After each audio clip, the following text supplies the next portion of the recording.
He followed her there to mock her pathetic attempts to impress him, but went completely pale when three girls with his exact facial features and distinctive green eyes waved from their mother's luxury helicopter while she casually mentioned they inherited his rare genetic condition. But before we dive into the full story, let me know where you're watching from and what time it is. Now subscribe to the channel and let's get started. The Boston winter of 2009 was particularly brutal.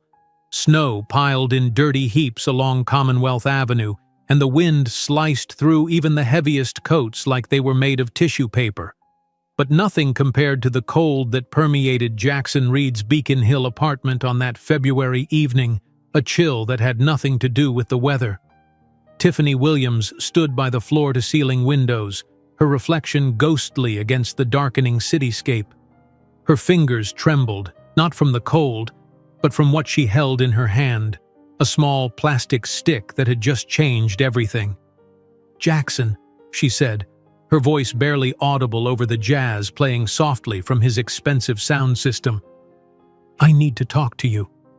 Jackson Reed glanced up from his MacBook, annoyance flashing across his handsome features. At 26, the newly appointed vice president of development at Reed Enterprises looked every bit the Boston Brahmin, confident, privileged, untouchable. "Can it wait? I'm finalizing the Singapore proposal." He didn't bother looking up again, his fingers continuing their rhythmic tapping on the keyboard. Tiffany took a deep breath. She'd planned to tell him over dinner at the small Italian restaurant where they'd celebrated her scholarship award 8 months ago. She'd imagined candlelight, perhaps a moment of shock followed by cautious joy. Instead, he'd canceled their reservation to work, ordering in sushi that now sat untouched on the marble counter. "I'm pregnant, Jackson," she finally said, turning to face him.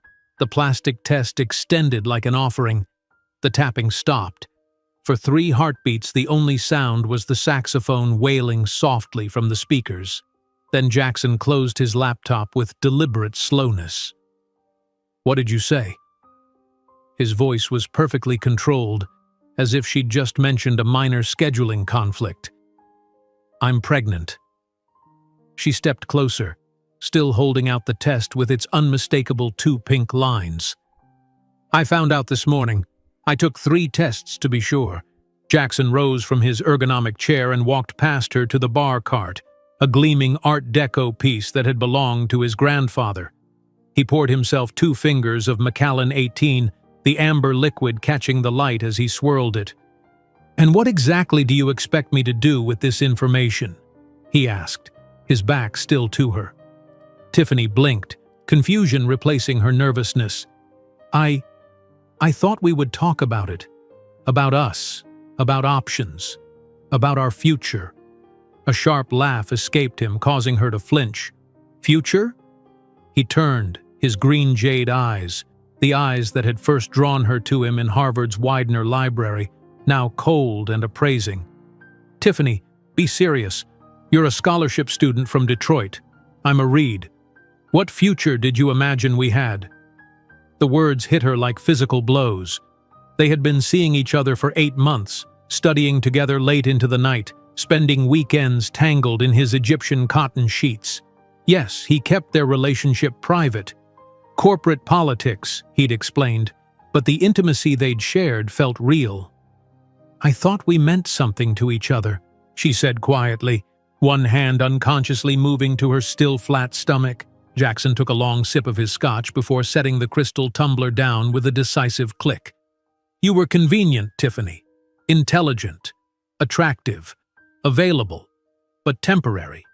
His voice took on the same tone he used when rejecting subpar business proposals. "A black girl from Detroit with no family connections? You really thought you'd fit into my world? That I'd throw away my future on an unwanted child?"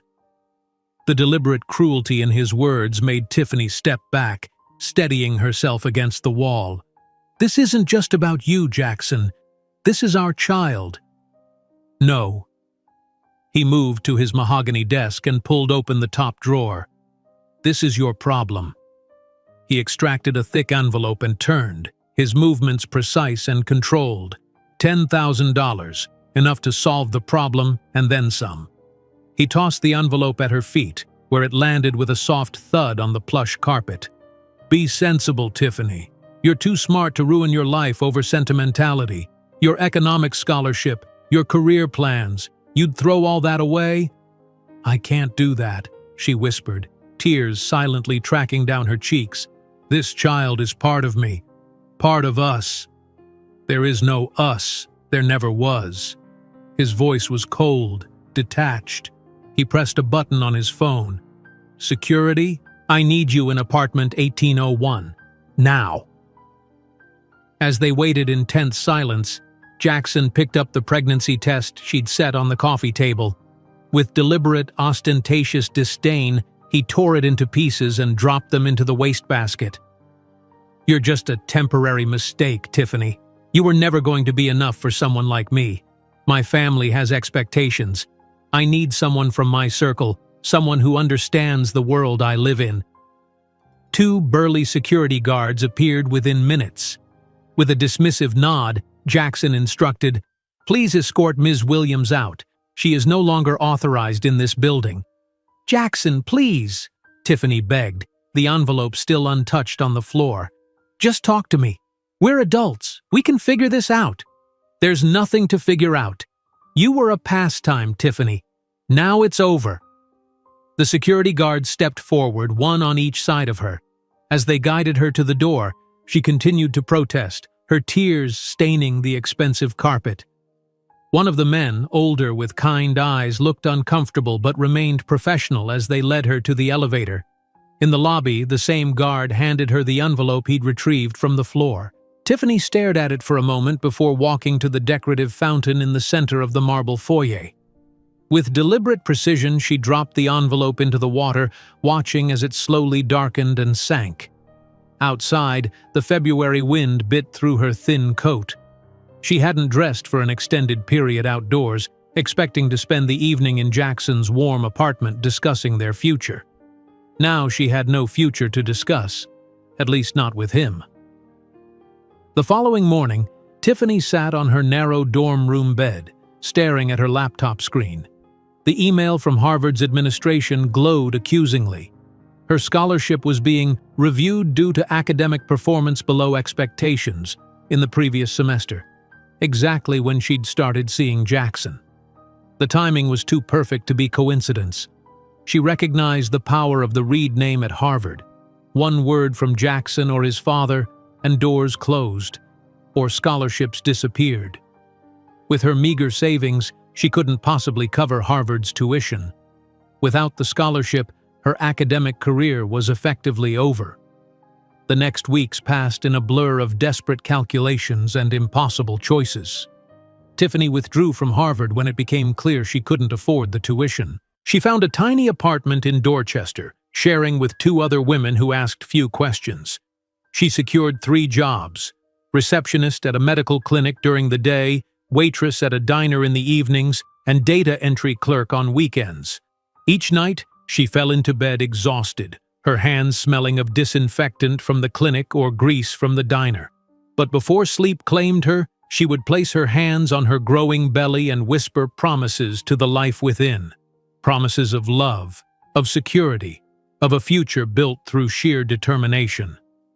12 weeks into her pregnancy, Tiffany sat nervously in the community health center, waiting for her first ultrasound. The technician, a middle-aged woman with a gentle smile, squeezed cold gel onto her stomach and began moving the wand. "Let's see what we have here," she murmured, her eyes fixed on the screen. Then she paused, adjusting the wand slightly. "Oh, is something wrong?" Tiffany asked, panic rising in her throat. "Not wrong at all," the technician replied, her smile widening. "But there's not just one baby in there. I'm seeing 1, 2, 3 separate heartbeats. You're having triplets, dear." "3 babies?" Tiffany whispered, tears of shock, not sorrow, filling her eyes. "I'm having 3 daughters? Well, it's too early to tell the sex, but yes, 3 babies. Look." She turned the screen, pointing out 3 tiny, pulsing points of light. 3 strong heartbeats. That night, In her small, sparsely furnished room, Tiffany sat by the window, staring at the ultrasound printout. 3 babies. 3 times the responsibility, 3 times the cost, 3 times the challenge. For the first time since leaving Jackson's apartment, she felt real fear. How could she possibly support 3 children on her own? Her advanced pregnancy soon forced her to quit 2 of her jobs. The savings she'd managed to accumulate quickly dwindled with prenatal vitamins and doctor visits. When she couldn't make rent, she spent nights in temporary shelters, her belongings reduced to what would fit in a backpack. It was in one of these shelters, 7 months into her pregnancy, that Tiffany met Eleanor Chen. Eleanor, a former tech executive who volunteered at the shelter on weekends, noticed the heavily pregnant young woman poring over programming textbooks between shifts at her remaining job. "Why are you studying coding when you can barely feed yourself?" Eleanor asked, sitting down beside Tiffany. Tiffany looked up, her eyes clear and determined despite the dark circles beneath them. "Because technology is the future, and my daughters deserve a future," she replied without hesitation. "Every line of code I learn is one step closer to getting out of here." Eleanor studied the young woman, her obvious intelligence, her fierce determination despite her circumstances. "You were in college before?" "Harvard, economics, full scholarship." Tiffany closed her book. Life had other plans. Impressed by what she saw, Eleanor made an unexpected offer: a room in her suburban home and, more importantly, an internship at her small technology consultancy. The night before her scheduled C-section, in the simple but comfortable room Eleanor had provided, Tiffany wrote a letter to her unborn daughters. "My loves, the world will try to convince you that you are not enough. A man once tried to convince me of that. Today I make you a promise. I will build an empire with my own hands so that you will never, ever depend on someone who does not value you. One day, the one who rejected us will see what he lost, not for revenge, but because our worth always existed, even when he couldn't see it." On April 15, 2010, Jade, Maya, and Summer Williams were born, all healthy, all with striking green jade eyes. When the nurse asked about the father, Tiffany simply replied, "They have me. That's all they need." That night, as she watched her 3 tiny daughters sleeping in the hospital nursery, Tiffany couldn't know that 16 years later, Jackson Reed would stand paralyzed as he saw those same green eyes, inherited from him, shining in the faces of 3 young billionaires the whole world admired. Tiffany woke with a start, momentarily disoriented by the softness beneath her. For a fleeting second, she feared she'd dreamed it all: Eleanor's kindness, the safe room, the escape from the shelter's hard cots. But as morning light filtered through unfamiliar curtains, reality settled in. She placed a protective hand over her swollen belly, feeling the familiar flutter of movement within. This small guest room in Eleanor Chen's suburban Boston home was a universe away from the women's shelter where she'd spent the previous week. A real bed, clean sheets, a door that locked. Privacy, a luxury she hadn't known since leaving Harvard. "Good morning," Eleanor said, appearing in the doorway with a steaming mug. "Ginger tea. Helps with morning sickness, though you're probably past that stage." Tiffany accepted the mug gratefully. "Thank you for everything." Eleanor waved away her thanks. "I've made breakfast. Nothing fancy, just oatmeal with fruit. The doctor's appointment is at 10. We should leave by 9:30. The doctor's office was in a sleek medical building downtown, worlds apart from the community clinic Tiffany had been using. Dr. Abrams, a maternal-fetal medicine specialist with silver-streaked hair and kind eyes, studied the ultrasound monitor with practiced concentration. "The triplets are developing well," she said, "but I'm concerned about your blood pressure. Multiple pregnancies carry significant risks. You'll need absolute bed rest during the final trimester." Tiffany's heart sank. "I can't afford to stop working." Dr. Abrams frowned. "Ms. Williams, this isn't negotiable. Without proper rest, you risk premature labor, possibly endangering all 3 babies. Eleanor, who had accompanied Tiffany, spoke up. "Work arrangements won't be a problem, doctor. Tiffany will have everything she needs." Later, driving back to Eleanor's house, Tiffany stared out the window. "I can't accept more charity. I've already imposed enough." Eleanor kept her eyes on the road. "It's not charity, it's investment. I've seen your work ethic, your intelligence. The coding exercises you completed last night showed remarkable aptitude." She paused at a red light. "My consultancy needs talent. You need income and flexibility. I'm offering you an internship. You can work remotely during bed rest, learn our systems, contribute where you can." Tiffany turned to study the older woman. "Why would you do this for a stranger?" 15 years ago, I was pregnant and alone in a new country. Someone took a chance on me." Eleanor met her gaze. "Sometimes the universe requires us to pass on kindness." Over the following weeks, Tiffany threw herself into learning everything she could about programming and security systems. Eleanor's small tech consultancy specialized in back-end security for financial institutions, complex work that challenged Tiffany's already sharp mind. She worked from a makeshift desk Eleanor had set up in the guest room, her growing belly barely fitting under the table. While her body grew increasingly unwieldy, her mind remained razor-sharp. She devoured textbooks on coding languages, encryption protocols, and system architecture. Often, Eleanor would find her asleep on open books, pen still in hand, complex diagrams scattered around her. "You need to rest," Eleanor admonished one evening, covering Tiffany with a blanket. "I am resting," Tiffany mumbled, not opening her eyes. "My brain is just working overtime." As her due date approached, Dr. Abrams scheduled a C-section. 3 babies is a crowd, she explained during Tiffany's final checkup. "A planned cesarean is safest." The night before surgery, anxiety kept Tiffany awake. Not fear of the procedure, but of what came after. 3 newborns, no family support, a career barely beginning. How would she manage? She had just dozed off when sharp pain jolted her awake.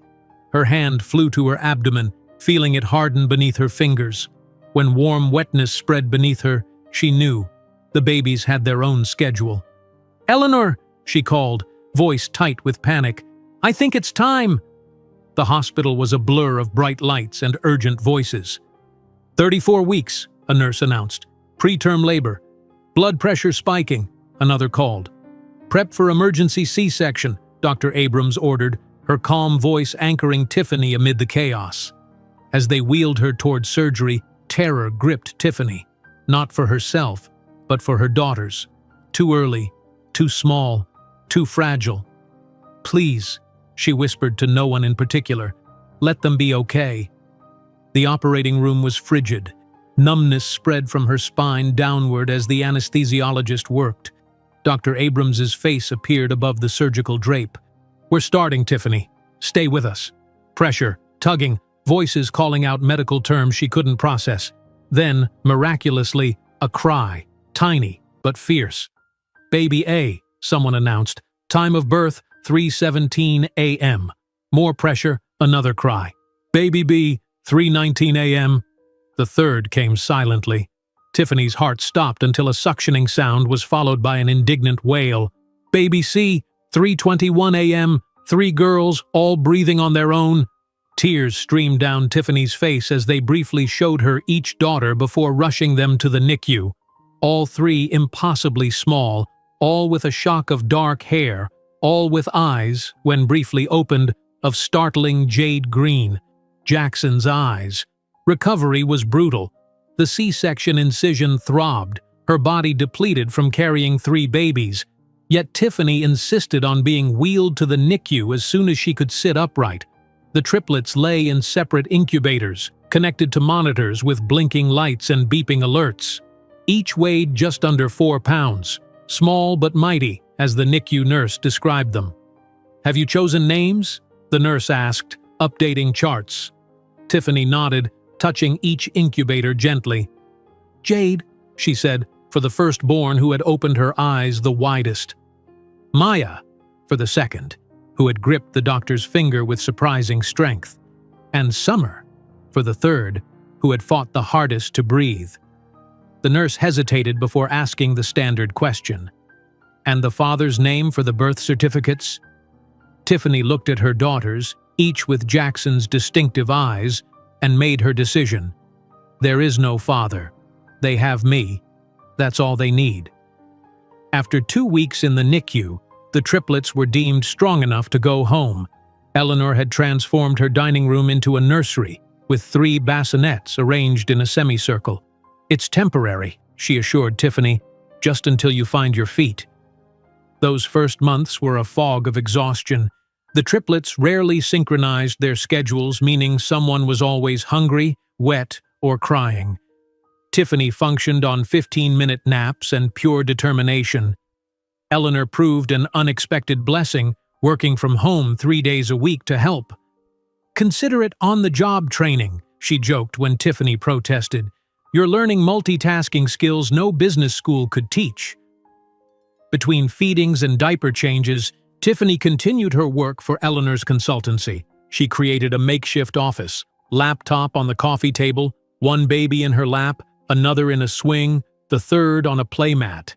She mastered one-handed typing and learned to code while humming lullabies. "You're extraordinary," Eleanor remarked one evening, finding Tiffany debugging software with Maya asleep on her chest and Jade in a carrier on her back. "Most people would have broken by now." Tiffany looked up, dark circles under her eyes but determination intact. Breaking isn't an option when you're responsible for 3 lives. When the triplets were 8 months old, their personalities already distinct. Jade observant and serious, Maya active and curious, Summer thoughtful and determined. Tiffany faced her first major crisis as a mother. All 3 girls developed high fevers simultaneously, likely from a virus Maya had contracted at her pediatrician's office. For 72 hours, Tiffany barely slept, monitoring temperatures, administering medication, keeping them hydrated. It was during those endless hours of worry that her mind, operating on some separate track of consciousness, solved a security problem she'd been wrestling with for weeks. As the girls' fevers finally broke and they slept peacefully, Tiffany frantically typed out the algorithm that had crystallized in her exhausted mind, a new approach to identifying patterns in seemingly random data, perfect for detecting financial fraud before it happened. When she presented it to Eleanor the next day, eyes bloodshot but voice steady, her mentor stared at the code in disbelief. "This isn't just good, Tiffany. This could change everything." Eleanor looked up. "We need to patent this immediately." "Patent it?" Tiffany frowned, bouncing Summer gently. "Is it really that valuable?" "It could revolutionize fraud detection. Financial institutions would pay millions for this."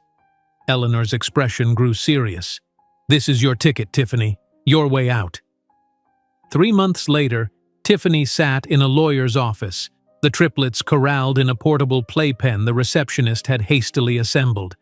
She signed the patent application, her handwriting neat despite Jade pulling on her sleeve. "What happens now?" she asked the patent attorney.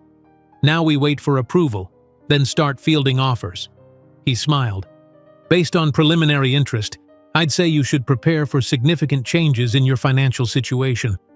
On the day the triplets turned 2, Tiffany received the call that would alter their trajectory forever. A major credit card company wanted exclusive rights to her fraud detection system. Their offer, $1.2 million. She sank to the floor of Eleanor's kitchen, phone clutched in trembling hands. Maya immediately crawled into her lap, concerned by her mother's unusual stillness. "Is everything okay, Mommy?"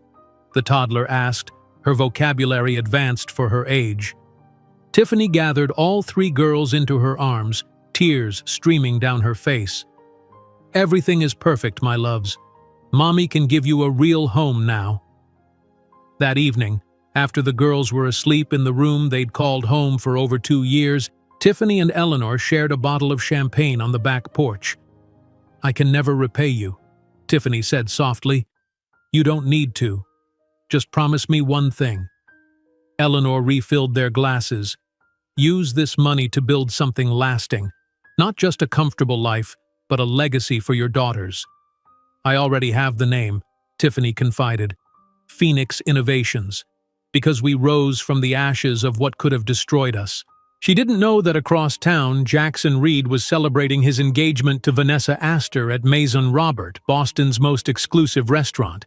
As he ordered a $500 bottle of champagne, he raised a toast to perfect matches and flawless futures. The diamond on Vanessa's finger caught the light as she smiled, the appropriate smile of a senator's daughter marrying into Boston aristocracy. The perfect match on paper, sealed with a perfect kiss for the society photographer hovering nearby.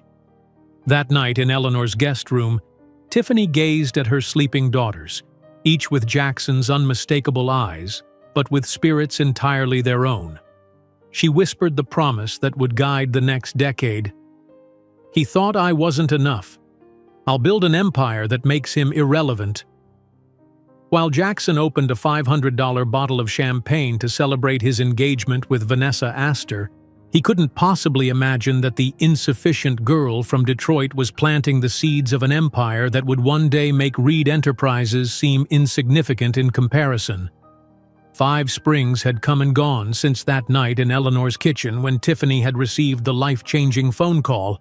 Now, on a sunny April afternoon, she stood in the modest Brooklyn apartment that her first patent had made possible, surrounded by balloons and streamers in 3 different colors: green for Jade, blue for Maya, purple for Summer.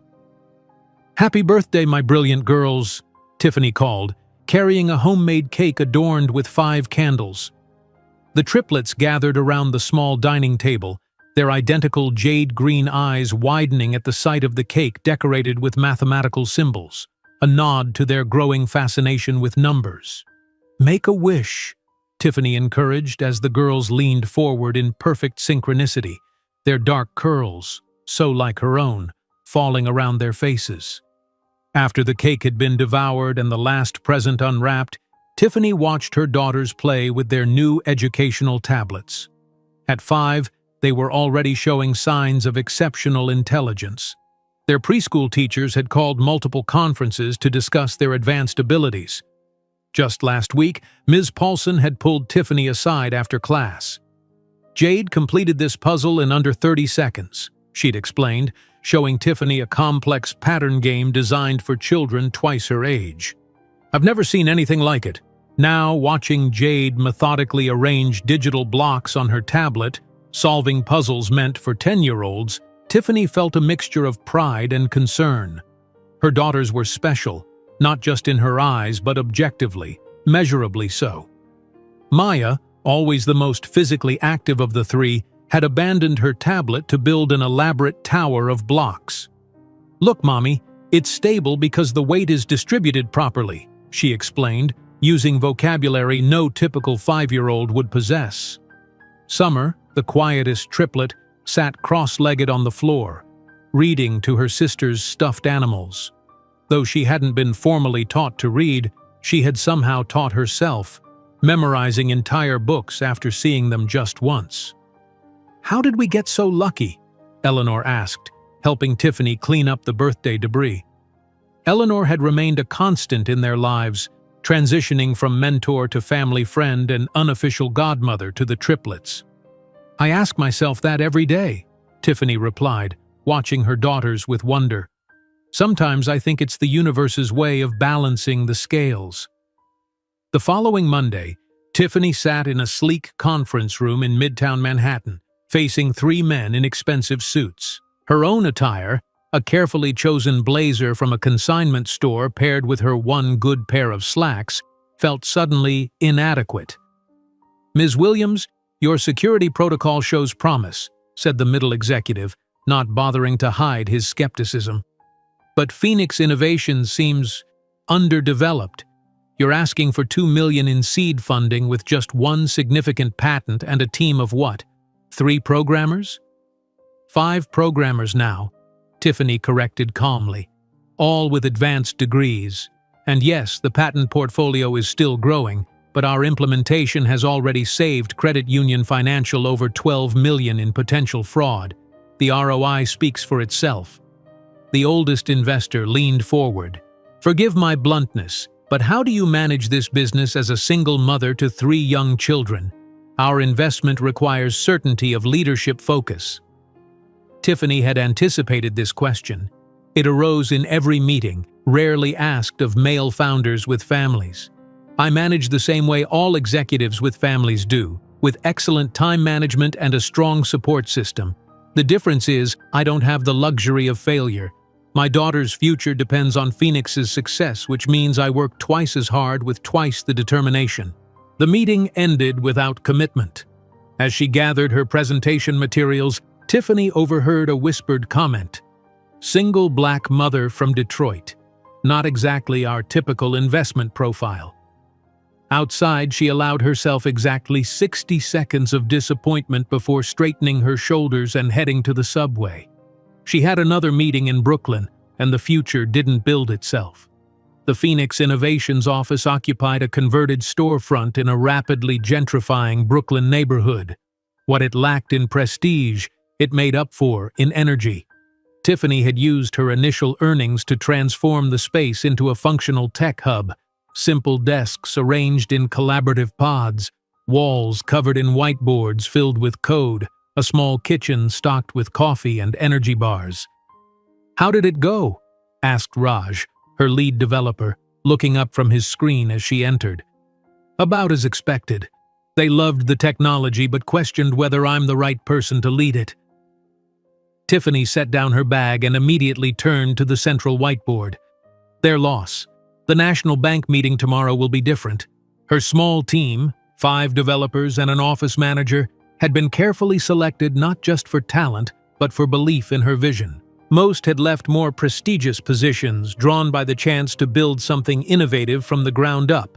By 6 o'clock, Tiffany had revised her presentation, debugged a security protocol, and rushed to pick up the girls from their after-school program. The evening routine was a carefully choreographed ballet. Dinner preparation while overseeing homework, bath time while responding to emails, story time while mentally rehearsing tomorrow's pitch. As she tucked the girls into their beds, all 3 insisting on sharing one room despite the apartment having 3 small bedrooms, Maya asked the question Tiffany had been anticipating for months.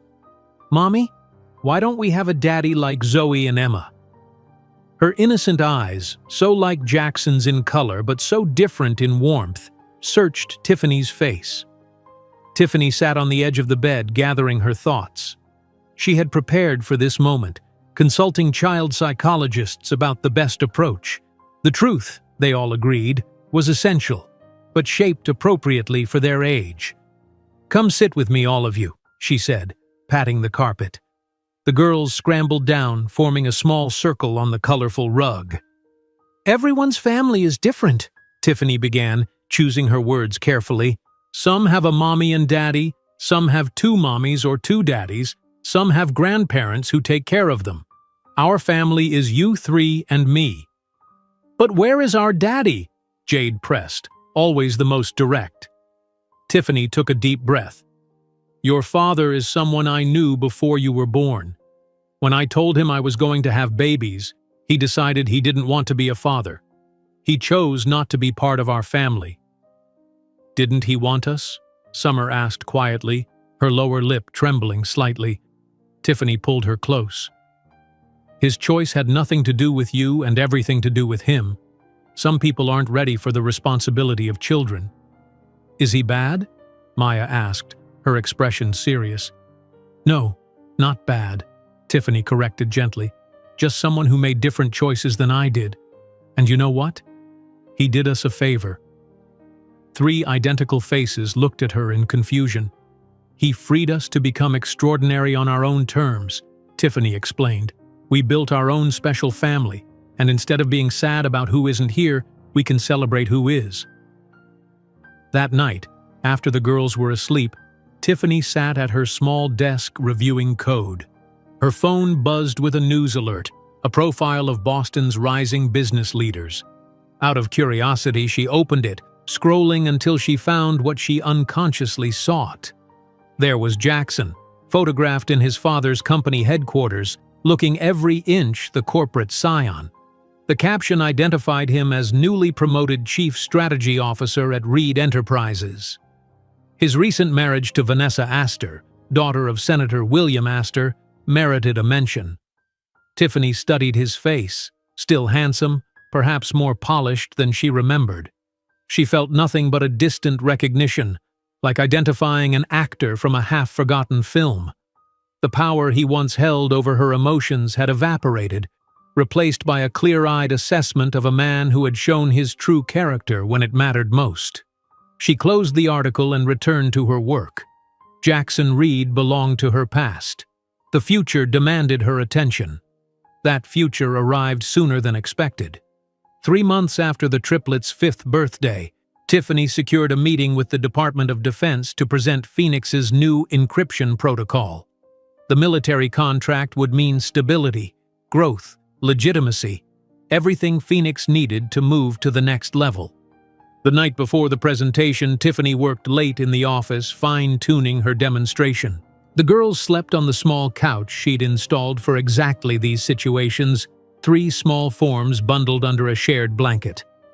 Around 2 in the morning, Raj appeared with coffee.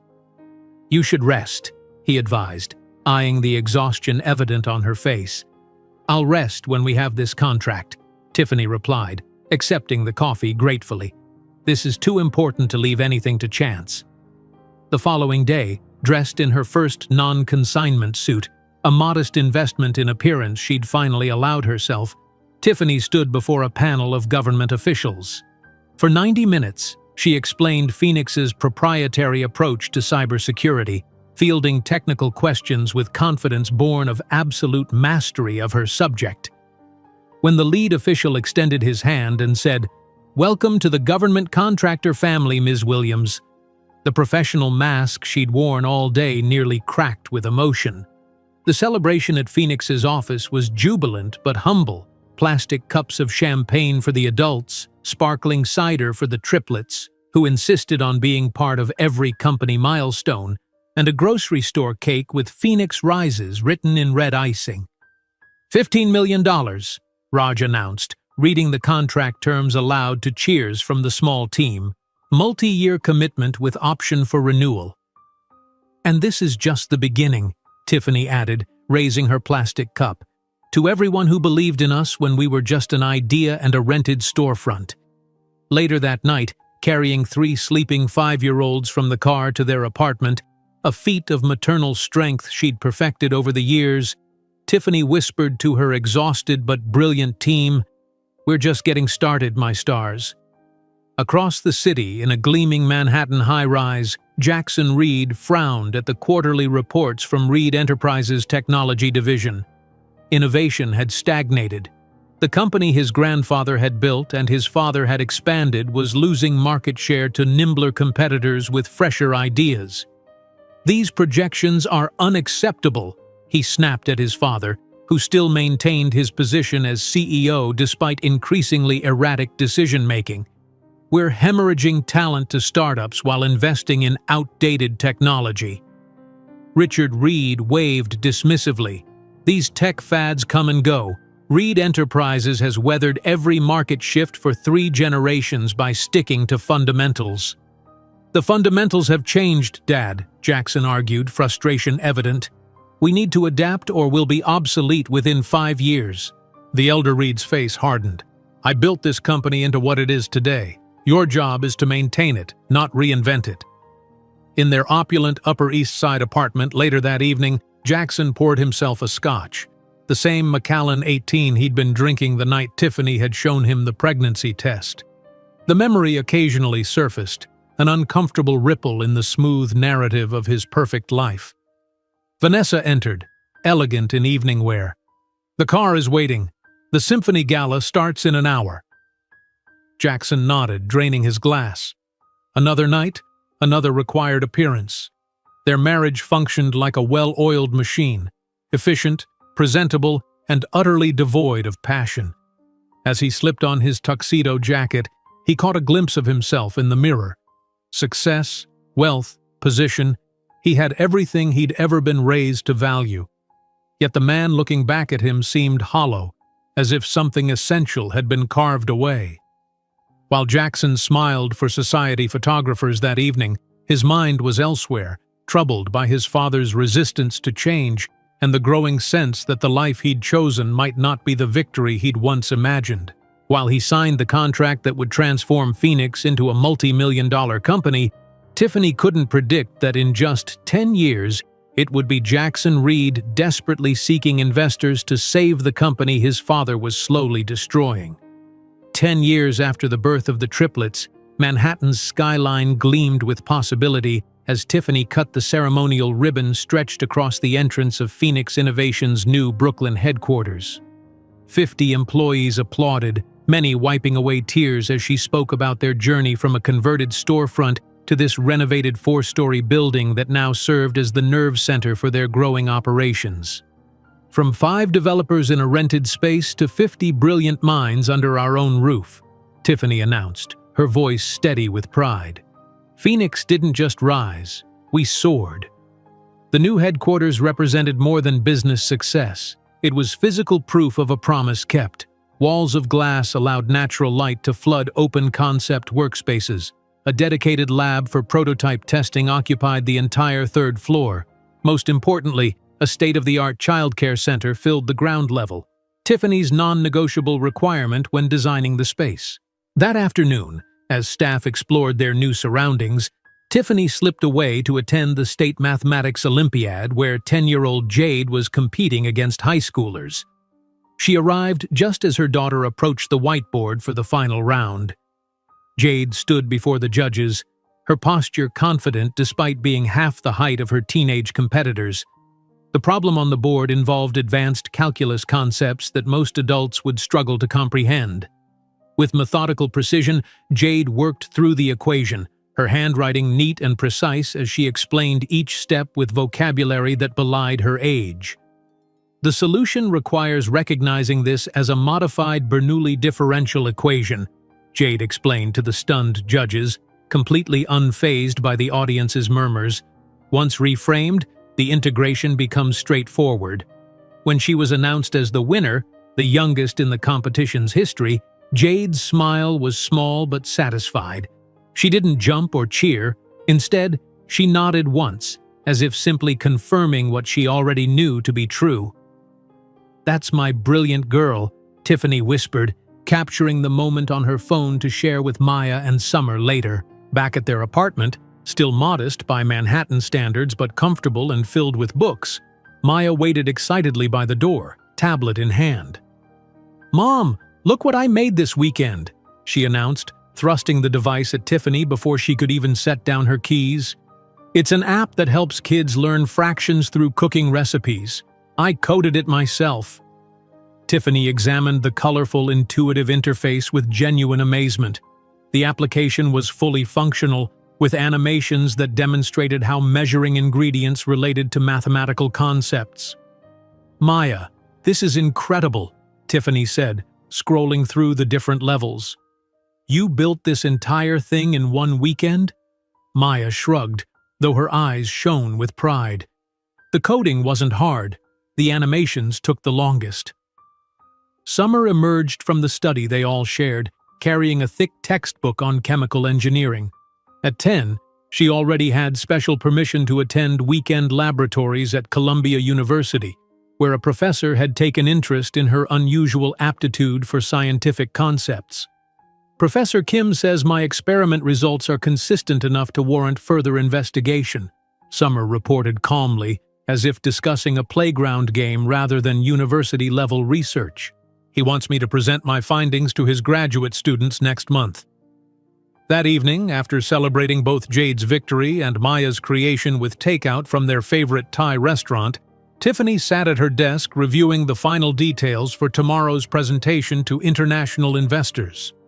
The Revolution AI system represented Phoenix's most ambitious project to date, an artificial intelligence security protocol that could predict and neutralize cyber threats before they materialized. Her phone buzzed with a notification. Eleanor was calling via video. "The girls told me about Jade's win and Maya's app," Eleanor said, her face slightly pixelated on the screen. You've raised three geniuses. Three completely different geniuses, Tiffany corrected with a smile. Sometimes I wonder how they came from the same embryo split three ways. Speaking of which, Eleanor's tone grew more serious. Have you thought more about the tech pioneer interview request? It would be tremendous exposure for Phoenix. Tiffany sighed, glancing at the email she'd left unanswered for 3 days. The prestigious technology magazine wanted to feature her and the triplets in a cover story about women in tech and extraordinary young talents. I'm concerned about the publicity for the girls, she admitted. They're already dealing with being different. Plus, their paternity has remained private so far. A national magazine cover might change that. They're 10 now, Eleanor reminded her gently. Old enough to have some say in the decision? Why not ask them?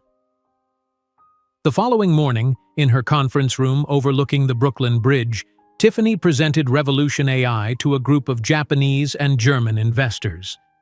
As projections of the system's capabilities filled the screens around them, she could see skepticism transform into genuine interest.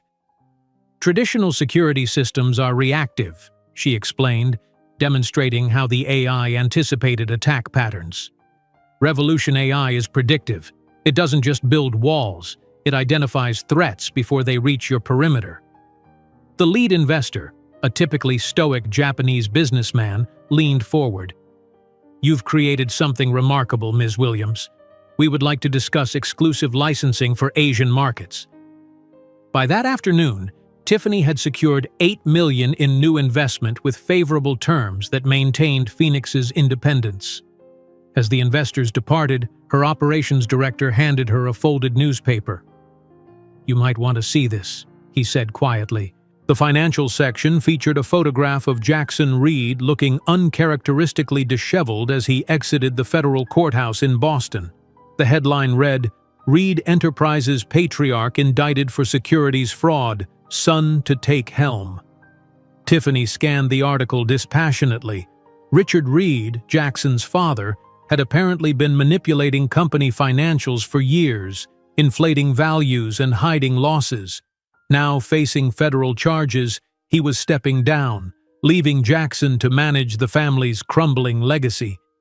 She set the paper aside, feeling neither satisfaction nor pity. Jackson Reed had become as irrelevant to her daily thoughts as last year's weather. That evening, Tiffany gathered the triplets in their living room for a family meeting. She explained the magazine's interest in featuring them, carefully outlining both the opportunities and potential concerns. This would mean more people knowing about you, about us, she explained. It might lead to questions about your father. Jade, analytical as always, asked, What's the statistical likelihood of him seeing the article and recognizing us? Impossible to calculate precisely, Tiffany answered honestly. But if this runs in Tech Pioneer, industry leaders will see it, including him. Why should we care about someone who never cared about us? Jade asked, her tone matter-of-fact rather than bitter. Maya, always more emotional, looked troubled. Would he try to contact us if he saw it? I don't know, Tiffany admitted. But if he did, I would protect you. You wouldn't have to see him unless you wanted to. Summer, who had been quietly listening, finally spoke. You always tell us not to make decisions from fear.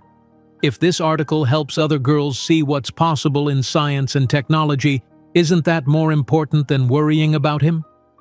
Tiffany studied her daughters' faces, so similar in appearance, so distinct in personality, and felt a surge of pride at their maturity. You're right, Summer. We won't hide who we are or what we've accomplished because of someone who chose not to be part of our story. 2 months later, Tiffany stood in Phoenix's lobby beside her daughters, all four dressed in coordinated outfits for the Tech Pioneer photo shoot. The magazine had decided on a dramatic cover showing Tiffany standing behind the seated triplets, all against the backdrop of Phoenix's sleek research lab. Now give me serious future of technology faces, the photographer instructed, capturing shot after shot of the four remarkable Williams women. The accompanying article would highlight Phoenix's meteoric rise under Tiffany's leadership, and the extraordinary achievements of the triplets, mentioning only briefly that they had grown up without their father, with no names or identifying details included. On the day tech pioneer hit newsstands, Jackson Reed entered his therapist's waiting room for his weekly appointment, a requirement imposed by the board after his uncharacteristic public outburst during a shareholders' meeting. Stress from managing the company's crisis had taken a visible toll. New lines etched his face, and silver threaded his once uniformly dark hair. Absently, he picked up a magazine from the coffee table, barely registering the title until something caught his eye. 4 faces stared back at him from the glossy cover: a striking black woman in her 30s and 3 identical young girls with familiar green jade eyes. He froze, his breath catching. Those eyes. The distinctive Reed heterochromia, the small golden fleck in the left iris that had marked his family for generations, the angular jawline that mirrored his own, the height unusual for their age. The woman. Could it be? 15 years had transformed the struggling student he remembered into a poised executive, but something in her confident smile triggered a distant memory. Jackson quickly flipped to the feature article, scanning for names. Tiffany Williams, Phoenix Innovations, Triplets, Jade, Maya, Summer, 10 years old. His mind raced with calculations. 15 years ago, a pregnancy test, a cruel dismissal. The coincidence seemed impossible, yet the evidence stared back at him in high-resolution color. Those were Reed eyes looking out from the magazine cover, eyes identical to his own. For a moment, curiosity and disquiet rippled through him. Could these brilliant children actually be related to him? The timing aligned perfectly. The physical resemblance was undeniable. But then his therapist's door opened, and Jackson quickly closed the magazine, dismissing the thought as an unlikely coincidence. His life was complicated enough managing his father's legal troubles and the company's precarious position. He couldn't afford distractions based on superficial similarities to 3 random children. "Mr. Reed, I'm ready for you now," his therapist called. Jackson set the magazine down, the moment of recognition fading as quickly as it had appeared. By the time he settled into the leather chair in Dr. Klein's office, he had already filed away the strange feeling, focusing instead on the more immediate crisis of saving Reed Enterprises from his father's mistakes. The magazine with Tiffany and the triplets on the cover was left in the waiting room, the resemblance of the girls to Jackson Reed visible to anyone who knew the family. Little did he know that in just 5 years, that resemblance would be exposed to the entire world, destroying the carefully constructed facade of his perfect life. The magazine with the triplets remained in Dr. Klein's waiting room, forgotten by Jackson but noticed by others. Over the following weeks, several Reed Enterprises board members saw the issue at their own doctor's offices or on flights, yet none made the connection between the girls' distinctive eyes and those of their CEO. The resemblance was hiding in plain sight, visible only to those who knew what to look for. 2 years passed. The triplets turned 12, growing taller and more remarkable with each passing month. They no longer looked like children, but rather like young women with old souls, their minds racing far ahead of their peers. On a crisp autumn morning, Tiffany observed from the back of a university lecture hall as Summer confidently explained her findings on quantum algorithm efficiencies to a room full of graduate students and their professor. The Nobel laureate physicist who had taken an interest in Summer's work nodded approvingly as the 12-year-old fielded complex questions with remarkable poise. "The quantum entanglement solution I've proposed reduces computational time by 67% compared to current methodologies," Summer explained, manipulating 3D projections of data with casual expertise. "The implications for large-scale problem-solving are significant." Later that week, in a different prestigious setting, Tiffany stood in her Tokyo hotel room, preparing for the ribbon-cutting ceremony at Phoenix's first international office. Her phone buzzed with a video call from Eleanor. "The Tokyo Times is calling Phoenix the rising star of cybersecurity," Eleanor reported. "Your keynote speech is sold out." Tiffany smiled, adjusting her crimson blazer, the signature color that had become synonymous with Phoenix innovations. "How are the girls?" Jade just finished proving some mathematical theorem that's apparently stumped people for decades. Maya's teaching the coding boot camp for underprivileged kids she designed, and Summer's refining her paper for that science journal. 12 going on 30, Tiffany said with a mixture of pride and wistfulness. Back in New York, the triplets had been granted unprecedented access to university resources. After their academic abilities had repeatedly broken testing scales, several Ivy League institutions had created special programs just to accommodate them. They weren't merely gifted children, they represented a level of genius that appeared perhaps once in a generation, or in this case, 3 times in one birth.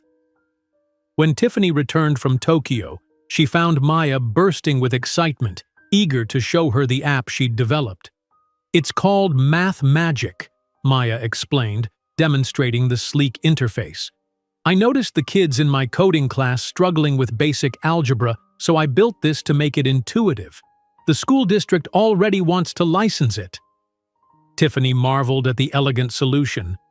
At 12, Maya had identified a problem and created a marketable product to solve it, all while maintaining straight A's in her accelerated courses.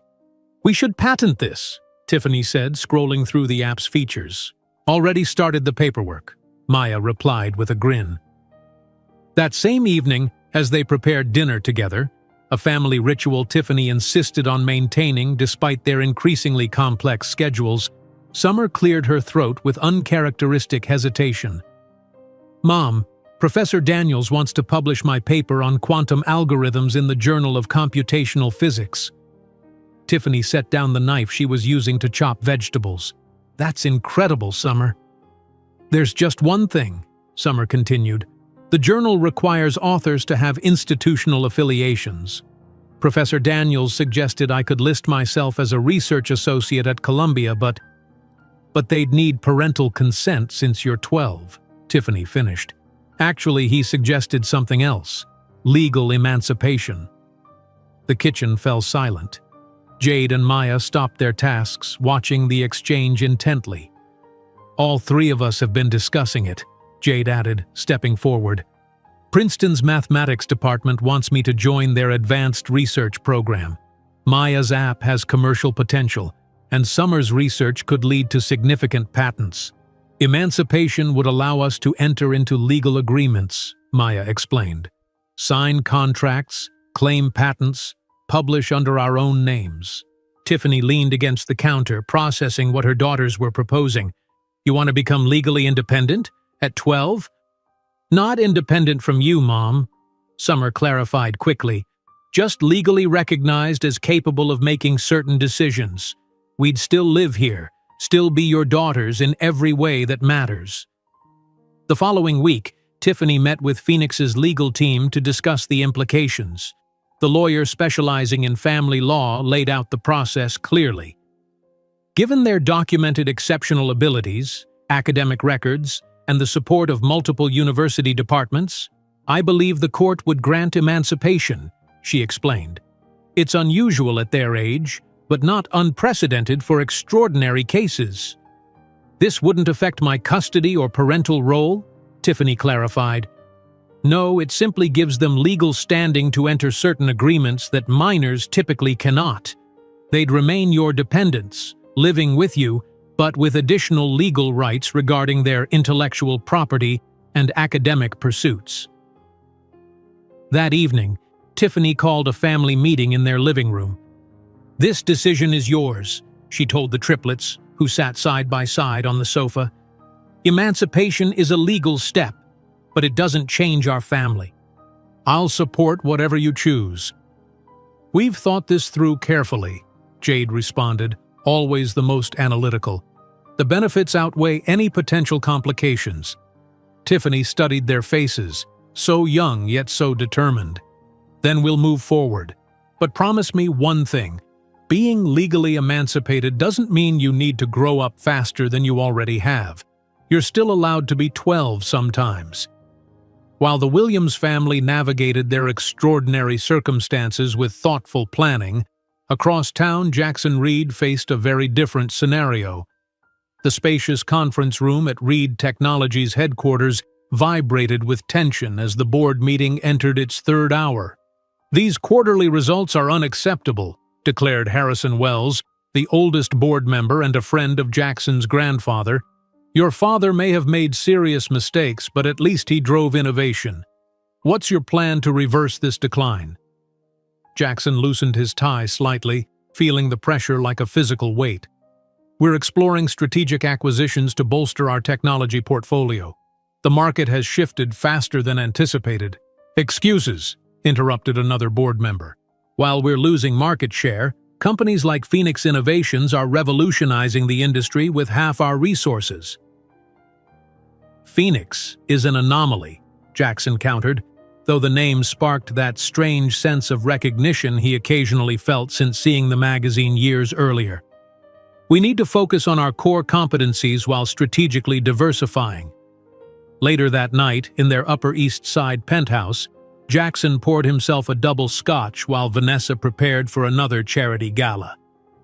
"The Astor's Foundation dinner is at 8, she reminded him, fastening diamond earrings that had once belonged to his grandmother.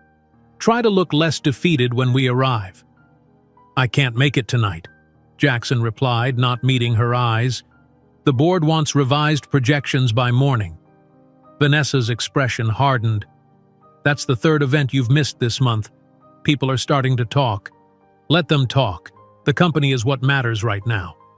"And what about our family planning discussion? We agreed to revisit it after your father's legal issues settled." Jackson drained his glass. "My career is in crisis, Vanessa. This isn't the time to think about children." "It's never the time, is it?" she replied coldly, gathering her clutch. "Don't wait up."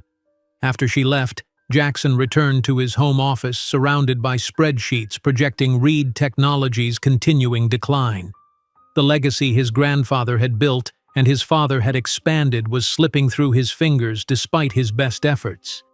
Meanwhile, Tiffany was supervising the move to a spacious Upper East Side apartment, a calculated upgrade that placed the family closer to the universities where the girls spent much of their time. Though still modest by Manhattan elite standards, the 5-bedroom apartment represented another milestone in their journey. "Your rooms are down this hallway," Tiffany told the triplets as the movers brought in the last of their belongings. "You each have your own study space now." "Mom, you got the place with the rooftop garden!" Summer exclaimed, delighted by the terrace visible through the living room windows. "Perfect for your botany experiments," Tiffany confirmed. "And Maya, your room connects to the small workshop space you wanted." As the girls explored their new home, Tiffany's phone rang with a call from MIT's Department of Computer Science. "Ms. Williams, we're hoping to arrange a campus visit for Maya.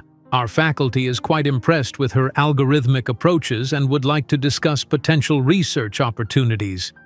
"Maya is 12, Tiffany reminded them, though she knew age had become increasingly irrelevant in discussions of her daughter's abilities. "We're aware. That's precisely why we're interested. Students with her potential are exceedingly rare." Similar calls came from Princeton regarding Jade and Stanford inquiring about Summer. The academic world had discovered the Williams triplets, and elite institutions were competing for their attention. 2 months later, in a small Manhattan courtroom, Tiffany watched with mixed emotions as each of her daughters signed the emancipation documents. They looked impossibly young in their formal attire. 3 identical girls in tailored navy suits that matched Tiffany's own. "By the power vested in me by the state of New York," the judge proclaimed, "I hereby grant the petition for legal emancipation for Jade, Maya, and Summer Williams, with all rights and responsibilities therein." The occasion felt momentous yet understated, much like the girls themselves. There was no celebration afterward, just a quiet dinner at home where they discussed Summer's upcoming presentation at a quantum computing conference. The following day, the Wall Street Journal ran a small feature. "Williams Triplets, Legal Emancipation at 12 for Academic Prodigies."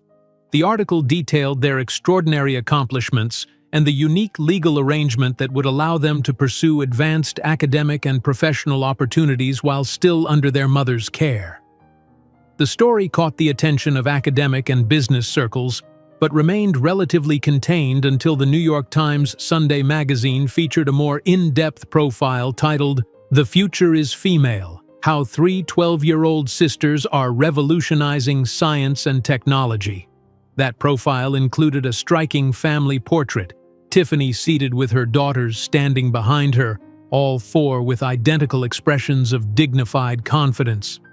The caption noted they were redefining what a family of female innovators can accomplish when barriers are removed. At Reed Technologies, Jackson spent evenings reviewing potential acquisition targets that might inject much-needed innovation into the company's aging portfolio. He scribbled notes on company after company, marking those with promising technology but manageable acquisition costs. His assistant had compiled detailed dossiers on 20 potential targets, including financial projections, technology assessments, and background on key personnel.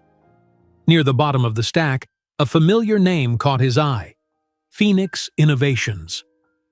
Jackson flipped through the report quickly, noting the impressive growth trajectory and innovative security protocols.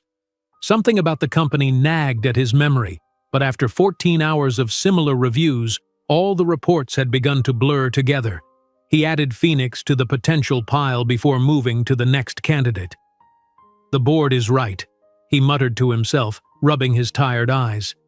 "We need to acquire innovation because we can't seem to generate it ourselves anymore." The decision from the Reed board came the following week. "We need to acquire transformative technology within 5 years or face potential insolvency." The mandate was clear: evolve or die.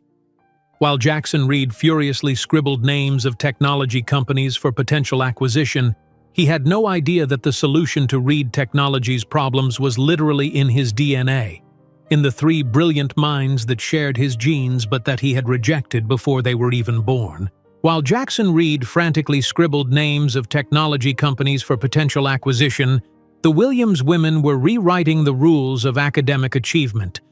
Just 4 years after their legal emancipation, the triplets reached another milestone that left university administrators scrambling to accommodate their unprecedented brilliance.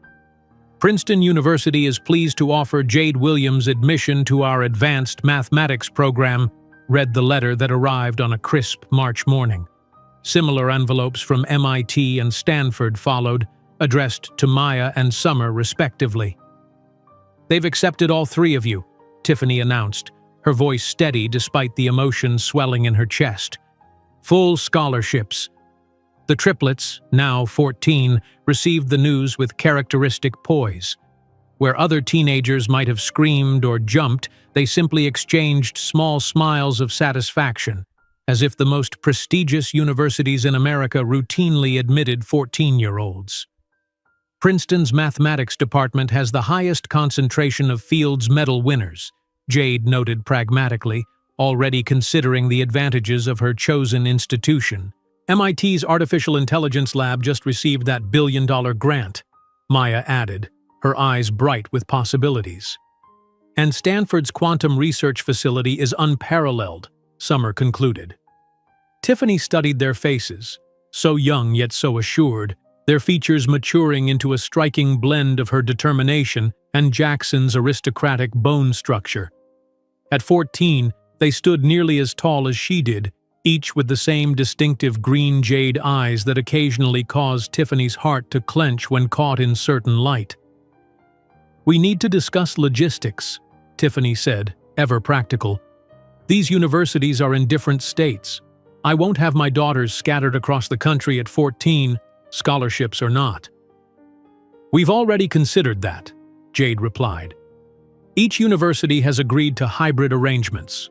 2 weeks on campus per month with remote learning and research the remainder of the time." "You've negotiated with Ivy League institutions without telling me?" Tiffany raised an eyebrow. "Not negotiated," Maya clarified. "Explored options. We wouldn't make decisions without you." That evening, as Tiffany worked late in her home office reviewing quarterly projections, She felt a familiar mixture of pride and wistfulness. Her daughters were accelerating toward adulthood at a pace that sometimes left her breathless. Just yesterday, it seemed, they were toddlers stumbling through their first steps. Now they were discussing quantum physics over breakfast. Her phone vibrated with a notification from Phoenix's security team. Phoenix Security Protocol Alpha initiated. Someone was attempting to breach their main server. Within seconds, her screen filled with real-time defense metrics as their system repelled the sophisticated attack. Tiffany's fingers flew across the keyboard, tracking the intrusion attempt. Phoenix's revolutionary security system, the one they'd spent 3 years perfecting, was performing exactly as designed, adapting to the attack patterns and strengthening vulnerabilities in real time. When the threat was neutralized, she received the automated confirmation: breach attempt contained. Origin: Eastern Europe. Systems secure. This was the third major attack attempt this month, each more sophisticated than the last. Phoenix's reputation as the gold standard in cybersecurity had made them both highly sought after and targeted. Their client list now included central banks, defense departments, and multinational corporations, entities for whom security breaches could mean catastrophic consequences. The following morning, Tiffany stood before Phoenix's executive team in their Manhattan headquarters, the wall of windows behind her framing the city skyline. Last night's attack was a Level 5 attempt, the most sophisticated we've seen, she explained, projecting the attack analytics. Our system not only repelled it but adapted its defenses in real time. This is precisely what we promised our banking clients. Sarah Chen, Phoenix's chief operating officer and Eleanor's niece, scrolled through the data on her tablet. The timing is interesting, 3 days before our presentation to the International Banking Consortium. Corporate espionage, suggested the security director. Someone wants to know if we can deliver what we're promising. We just did, Tiffany replied with quiet confidence, which makes Thursday's presentation all the more powerful. The Phoenix innovations that Tiffany now commanded bore little resemblance to the struggling startup of a decade earlier. With over 2,000 employees across 7 countries, Phoenix had transformed from a boutique security firm into a global technology leader.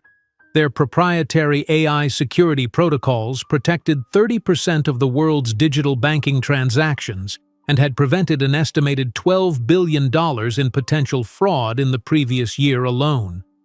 The corporate expansion had necessitated personal evolution as well. The Tiffany Williams who now led board meetings and negotiated 9-figure contracts had refined her natural poise into an unshakable executive presence. Her wardrobe of consignment finds had given way to custom suits in Phoenix's signature crimson. Her once practical hairstyle now came courtesy of Manhattan's most exclusive salon. Yet for all the external transformation, Tiffany remained fundamentally unchanged in her priorities. Her daughters first, her company second, everything else a distant third. That Thursday, as Tiffany prepared for the International Banking Consortium presentation in her Upper East Side apartment, the triplets discussed their latest projects over breakfast. "I've completed the predictive algorithm revision," Jade announced, pushing her tablet across the table to show her sisters. "The error rate is down to 0.03%. "Perfect timing," Maya replied, adjusting her thin-framed glasses. "I've refined the interface. It now works seamlessly with Summer's prototype." Summer nodded, satisfaction evident in her slight smile. "The miniaturized quantum processor is ready for final testing. If it performs as projected, we'll revolutionize the energy sector." Tiffany listened to this exchange with quiet pride as she reviewed emails on her own tablet. Their brilliance had long since ceased to surprise her, but their collaboration still filled her with wonder. Despite their different specialties, the triplets worked together with an intuitive synchronicity that produced innovations greater than the sum of their parts. "Don't forget about the economic forum tonight," Tiffany reminded them, scanning a message from her assistant. "You'll be seated in the front row. It's important for Phoenix that the world sees its next generation of leadership." "Mom's going to crush it as always," Summer said with a grin. How many acquisition offers will you turn down this time?" Tiffany smiled, setting down her coffee cup. "No company is for sale. I didn't build this empire to hand it over to the same men who doubted me."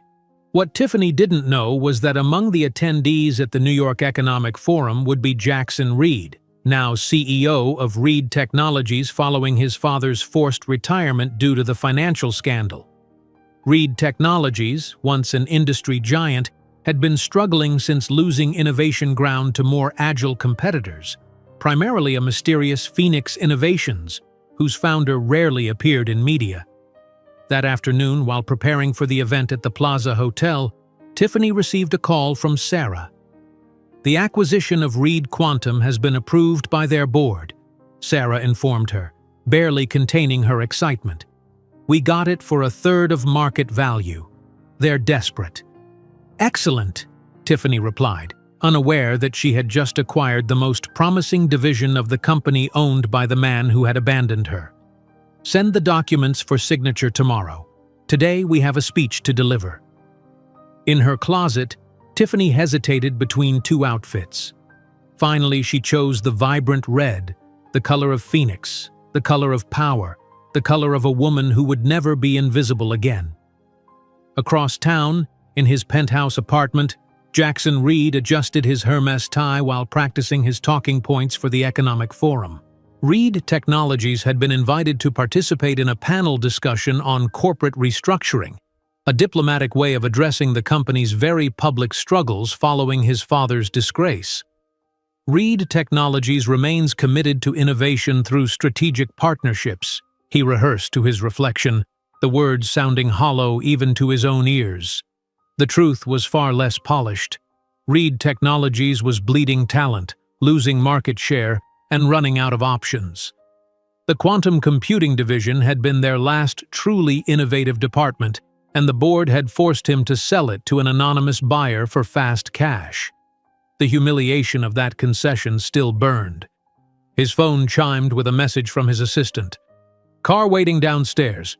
Economic Forum begins in 1 hour." Jackson grabbed his suit jacket, giving his reflection one final assessment. At 41, he still maintained the polished appearance expected of a Reed, though stress had etched new lines around his eyes and mouth. His recent divorce from Vanessa had been mercifully quick but painfully public, adding personal humiliation to his professional challenges. At the Plaza Hotel, event staff made final preparations for the Economic Forum, adjusting the lighting in the grand ballroom and testing the sound system. On the program, printed on heavy cardstock with gold lettering, the name Tiffany Williams, CEO, Phoenix Innovations, headlined the evening as the keynote speaker. When Jackson arrived, he nodded to various business acquaintances as he made his way to the bar, barely glancing at the event program tucked into his pocket. He ordered a scotch, neat, his mind occupied with the panel discussion where he would have to defend Reed Technologies' strategic repositioning to a room full of people who recognized it as the desperate move it was. "Reed, good to see you," called a former business school classmate, now heading a successful venture capital firm. "Tough break about the quantum division? Any idea who acquired it?" Jackson forced a smile. "Just a holding company. We're focusing on core competencies now." "Smart," his acquaintance replied without conviction. "Say, are you staying for the keynote? This Tiffany Williams is supposed to be extraordinary. Built Phoenix from nothing while raising triplets as a single mother. Now they're worth what, $4 billion? Jackson's attention sharpened. Triplets. Yeah, teenage daughters who are apparently as brilliant as their mother. Child prodigies or something. Never been much media about them until recently. A strange uneasiness settled in Jackson's stomach. He pulled out the program, finding the keynote speaker's brief biography. Tiffany Williams, founder and CEO of Phoenix Innovations, previously at Harvard University, current board member of 3 Fortune 500 companies, mother to Jade, Maya, and Summer. The names meant nothing to him, but something about the constellation of details triggered a distant memory. Harvard, single mother, triplets who would now be teenagers. Before he could pursue the thought, the lights dimmed, signaling the start of the forum. Jackson made his way to his assigned seat, the uneasiness growing with each step. The forum chairman welcomed attendees and introduced the first panel. Jackson participated in his discussion on autopilot, delivering rehearsed answers while his mind churned with half-formed connections.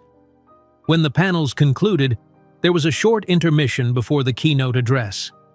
Jackson found himself scanning the crowd, though he wasn't sure what or whom he was looking for. Near the stage, he noticed three identical teenage girls in formal attire, their height and poise making them stand out despite their youth. Something about their profile, the way they held themselves, struck him as oddly familiar. As attendees returned to their seats, Jackson studied the program photograph more carefully. The headshot of Tiffany Williams was professional but revealed little, a poised black woman with an assured smile, yet something about her eyes nagged at his memory. The chairman returned to the podium. "Ladies and gentlemen, it is with great pleasure that I introduce our keynote speaker for this evening. She started from nothing 15 years ago and built a technology empire valued at over $4 billion. The visionary behind Phoenix Innovations, Tiffany Williams." Enthusiastic applause filled the room as Tiffany walked confidently to the podium. Jackson looked up, distracted, and then froze, the blood draining from his face. It was impossible not to recognize her, even 15 years later. The same penetrating eyes, now framed by a face that radiated power and confidence.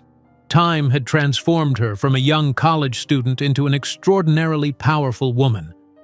"Thank you," Tiffany began, her voice resonating clearly through the microphone. "Phoenix was born from the conviction that the greatest innovations emerge when we face the greatest challenges.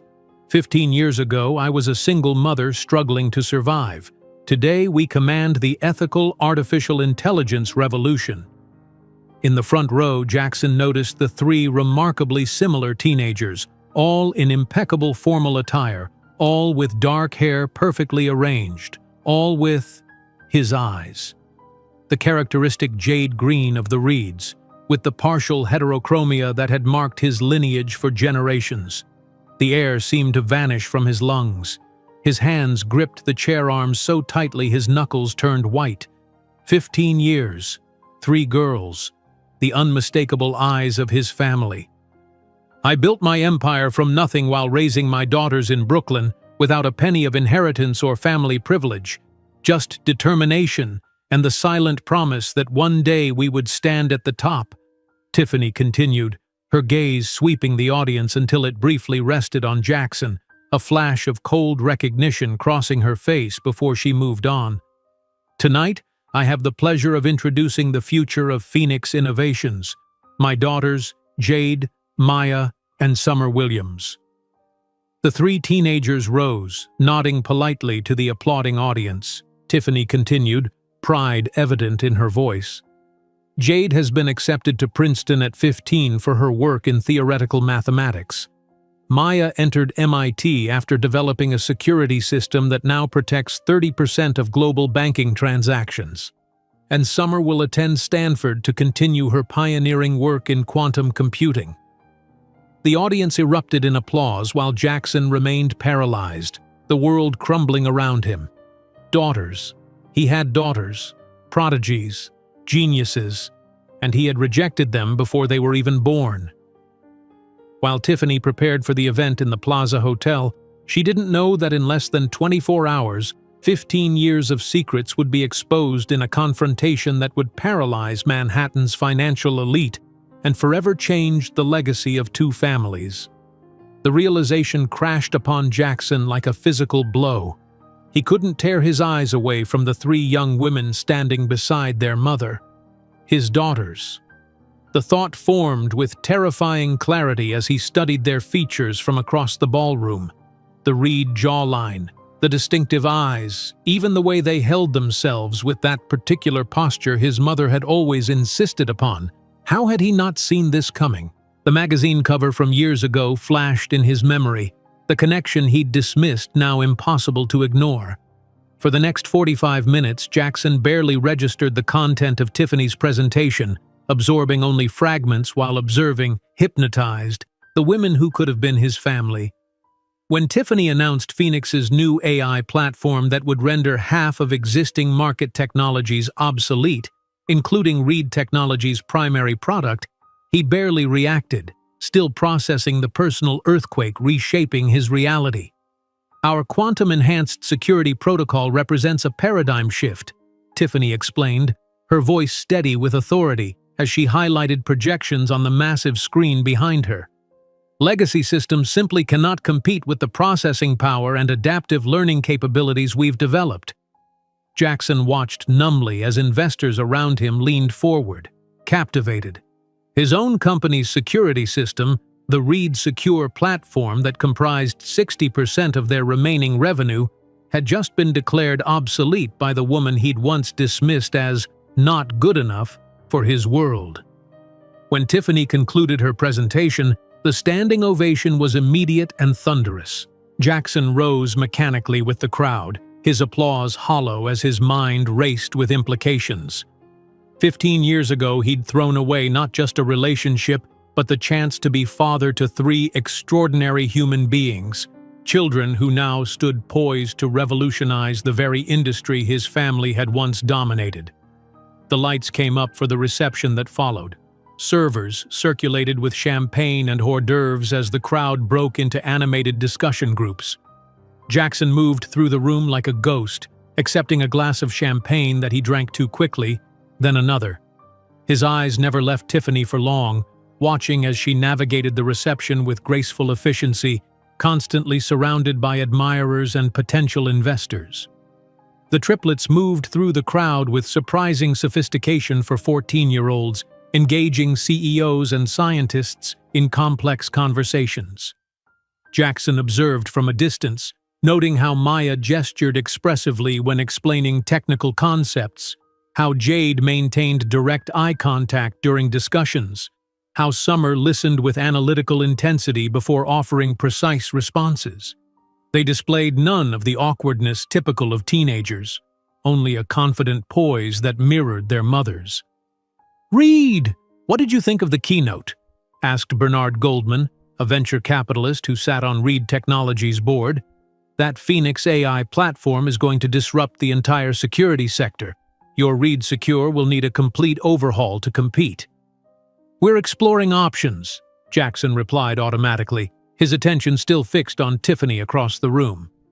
Goldman followed his gaze. "Impressive woman. Built that company while raising 3 kids alone. Makes you wonder what kind of idiot walked away from that family." The comment landed like a slap. Jackson excused himself abruptly, needing another drink. He circulated the perimeter of the ballroom, watching Tiffany and waiting for an opening. She remained constantly engaged, moving from one conversation to another with practiced ease, the crimson of her tailored suit making her a beacon in the crowded space. After an hour of strategic drinking and anxious circling, Jackson spotted Tiffany momentarily alone near the terrace doors, checking something on her phone. Heart pounding, palms damp with sweat, he approached. "Tiffany," he said, his voice unsteady, "it's been a long time." She turned slowly, her eyes meeting his without surprise. The composed expression never faltered as recognition registered. "Jackson Reed, I figured you might be here." "You knew?" The question emerged more vulnerable than he intended. "I know everything about you, Jackson. It's necessary for business." Her tone was neutral, as if speaking to an irrelevant stranger. "I heard Reed Technologies is facing difficulties. A shame." "Tiffany, those girls," he began, spilling champagne on his $10,000 Armani suit as his hands began to tremble. "My daughters," she corrected immediately, her voice sharp as a blade. "Jade, Maya, and Summer Williams. They're—" he couldn't complete the sentence. "Extraordinary? Brilliant? Everything you said I wasn't?" A thin smile formed on her lips. "Yes, they're all those things. They're my daughters," he finally verbalized, his voice almost a whisper. Tiffany raised an eyebrow. "Biologically, yes. In every other aspect that matters, no." You made that very clear 15 years ago. I didn't know. I never imagined, he stammered, that they would be triplets, that they would be geniuses, or that I would build an empire. She took a sip of champagne, perfectly controlled. Funny how life works, Jackson. You told me I would never be enough, but now your stock is worth half what it was yesterday, and your corporate debt is owned by my holding company. What? Jackson paled further. The subsidiary you sold yesterday in desperation to an anonymous investor? That was Phoenix. Tiffany smiled. Don't worry, we'll keep some of your employees. Photographers from the Wall Street Journal approached, requesting a photo of the titans of technology. Before Jackson could protest, Tiffany nodded in agreement, positioning herself professionally beside him while flashes fired. Mom? A young voice interrupted the moment. The triplets approached, their expressions curious as they observed Jackson. Girls, Tiffany maintained perfect composure. This is Jackson Reed, CEO of Reed Technologies. The three studied Jackson with eyes identical to his own, their faces strikingly similar to his except for the confident smiles they'd inherited from their mother. The famous Jackson Reed? Asked Maya, adjusting her glasses. Interesting to finally meet you. Finally? Jackson barely managed to articulate. Mom told us about you, Jade explained calmly. Part of our education was understanding the complete history of our origins. Mom said we should thank you, added Summer with penetrating intelligence in her gaze. If you hadn't rejected us, perhaps we wouldn't have learned that overcoming is the best fuel for success. Jackson felt the world spin. They knew. They had always known. Miss Williams, a reporter from the Financial Times approached. Could you comment on rumors that Phoenix acquired Reed's quantum division? I officially confirm, Tiffany responded with a smile.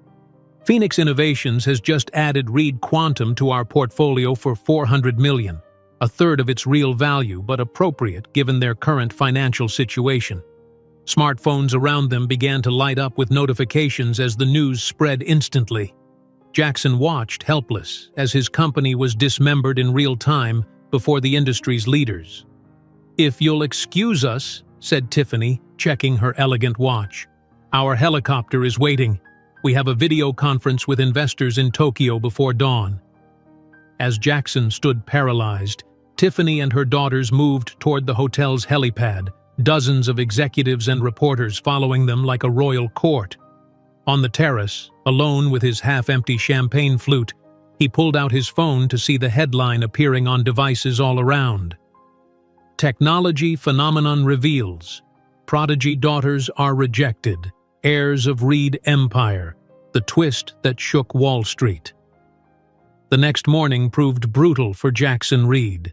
Turning on the television in his Tribeca penthouse, his face stared back at him from every financial channel, alongside photos of the triplets and sensational headlines. Reed CEO denied paternity of billionaire geniuses. Tiffany Williams, from rejected single mother to billionaire who bought ex's company. The heirs Jackson Reed never wanted to know. His phone wouldn't stop ringing. Reed Technologies' board had called an emergency meeting. His fiancée, Catherine Huntington, daughter of a senator and his strategically chosen partner to consolidate corporate alliances, had sent a terse message. We need to discuss what's in the news, immediately. Jackson sat on the edge of his bed, head in his hands, memories from 15 years ago flooding back with merciless clarity. The pregnancy test, his cruel dismissal, the envelope of cash he'd tossed at her feet. Every heartless word he'd spoken that night now returned as a prophecy fulfilled in the worst possible way. His assistant called 3 times before he finally answered. Sir, the board is assembling at 10. They're demanding an explanation about your connection to Phoenix Innovations. The press is camped outside headquarters. What should I tell them? Tell them I'll be there, Jackson replied mechanically. After hanging up, he opened his laptop to find his email flooded with messages from board members, shareholders, and reporters. One subject line from a business blog caught his eye. The Williams triplets, everything Jackson Reed threw away. He clicked on it, confronting 3 school portraits of the girls at age 12, their achievements listed in bullet points that read like a mockery of his life choices. Jade Williams, mathematical prodigy accepted to Princeton at 14, solved the Henderson theorem that stumped mathematicians for decades. Maya Williams, programming genius whose security algorithms protect 30% of global banking, MIT's youngest admitted student in 50 years. Summer Williams, published quantum physicist at 13, Stanford-bound researcher whose work could revolutionize computing. Each accomplishment felt like another indictment of his decision 15 years ago. The article concluded with a quote from an anonymous Phoenix employee. Ms. Williams built her empire while raising 3 extraordinary daughters alone. She never speaks negatively about their father, only saying he chose a different path. The measured graciousness of that statement stung worse than any condemnation could have. As he dressed for the board meeting, selecting his most authoritative suit as if armor could protect him from the day ahead, Jackson caught his reflection in the mirror. His face looked gaunt, eyes haunted. The confident CEO mask he'd worn for years had cracked beyond repair. Meanwhile, at Phoenix Innovations headquarters, Tiffany conducted a morning meeting with characteristic calm, as if the previous evening had been just another business function. She reviewed quarterly projections, approved a new research initiative, and finalized the integration plan for Reed Quantum. Only when the team dispersed did Eleanor Chen, now senior vice president and her longtime mentor, close the door and ask, "How are you really feeling?" Tiffany sighed, allowing herself a moment of vulnerability. Strangely, lighter. 15 years keeping that connection as a secret, and now it's all exposed. I didn't plan the confrontation, but when I saw him there, did you know he would be at the event? I suspected. Reed is desperate for new investors after last quarter's fiasco. Tiffany smiled slightly, but I didn't imagine it would be so satisfying. And the girls? Eleanor asked carefully. They're processing. They've known about him their whole lives in abstract terms, but seeing him in person was different. Tiffany looked out the window at the Manhattan skyline, a view she'd once only dreamed of. They were magnificent, Eleanor. Poised, articulate, direct, everything I've raised them to be. They're your daughters, Eleanor replied simply.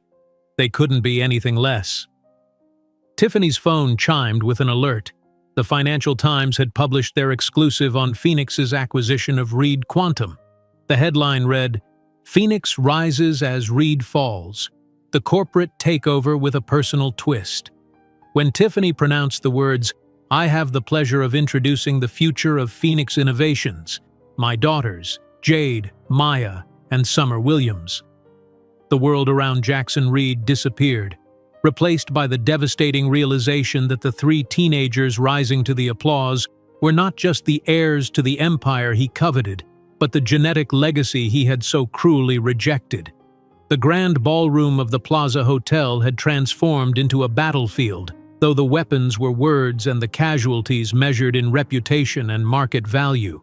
As Tiffany continued her keynote address, her voice carried with practiced precision through the hall, commanding attention from everyone, except Jackson Reed, who remained frozen in his seat, barely processing the content of her presentation.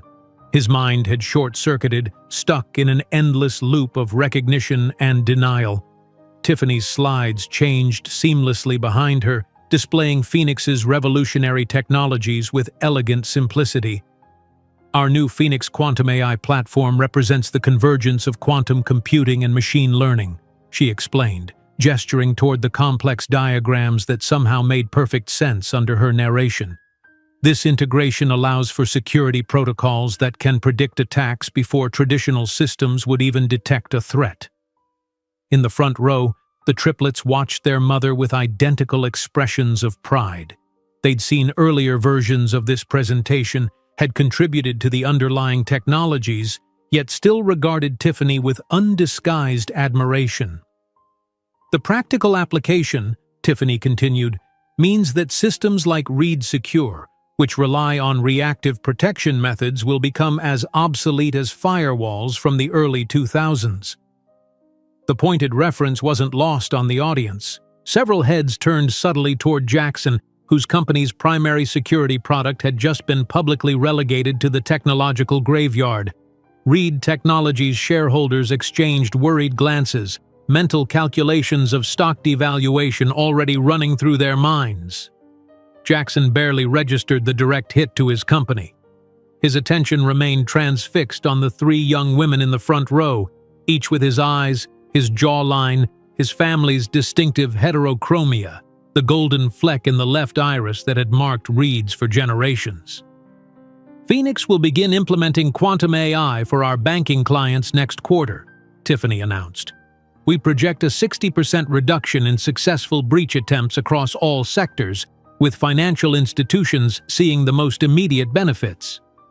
For 45 excruciating minutes, Jackson endured what felt like a dual assault, the public dismantling of his company's technological relevance and the private revelation of paternity he'd denied.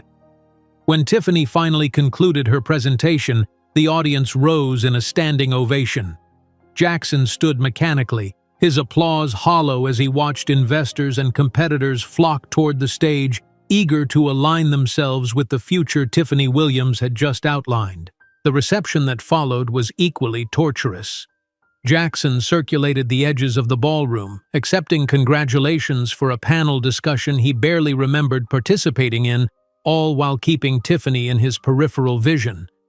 She moved through the crowd with effortless grace, constantly surrounded by admirers and potential investors. The triplets likewise commanded attention, engaging seasoned executives in conversations that belied their 14 years.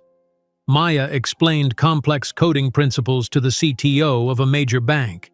Jade discussed mathematical theory with a Nobel laureate. Summer debated quantum computing applications with the head of MIT's research division.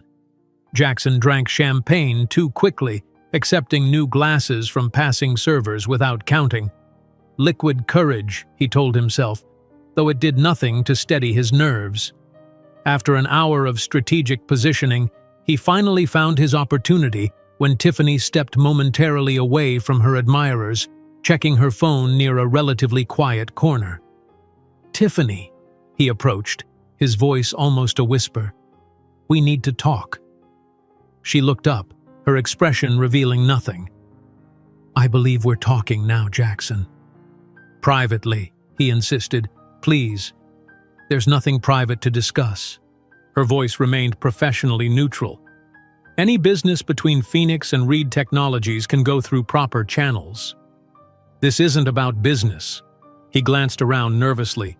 "It's about them." "My daughters?" Tiffany raised an eyebrow. "They're not a topic for discussion, especially not with you." Before Jackson could respond, a photographer from Forbes approached. "Ms. Williams, Mr. Reed, could we get a photo of Tech's power players?" Tiffany nodded graciously while Jackson struggled to compose himself. They stood side by side, not touching, as camera flashes captured what would become the business world's most analyzed photo of the year. "Perfect," the photographer said. "The contrast is fascinating, Phoenix rising while Reed recalibrates." The diplomatic phrasing for Reed's downfall wasn't lost on Jackson. As the photographer thanked them and moved away, he turned desperately back to Tiffany. "15 years ago, I made a terrible mistake. If I had known..." "Known what, exactly?" Tiffany interrupted, her voice still quiet but sharp as a scalpel. "That they would be brilliant? That I would succeed? Would that have changed your calculation of my worth?" The question hit with devastating accuracy. Would he have made a different choice if he'd somehow foreseen this outcome?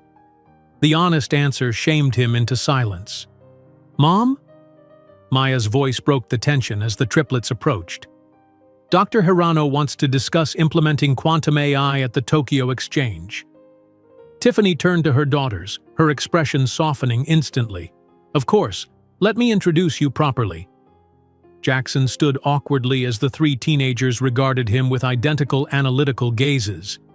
"Girls," Tiffany said, her composure perfect, "this is Jackson Reed, CEO of Reed Technologies." Jade, the most direct of the three, extended her hand formally. "We know who you are.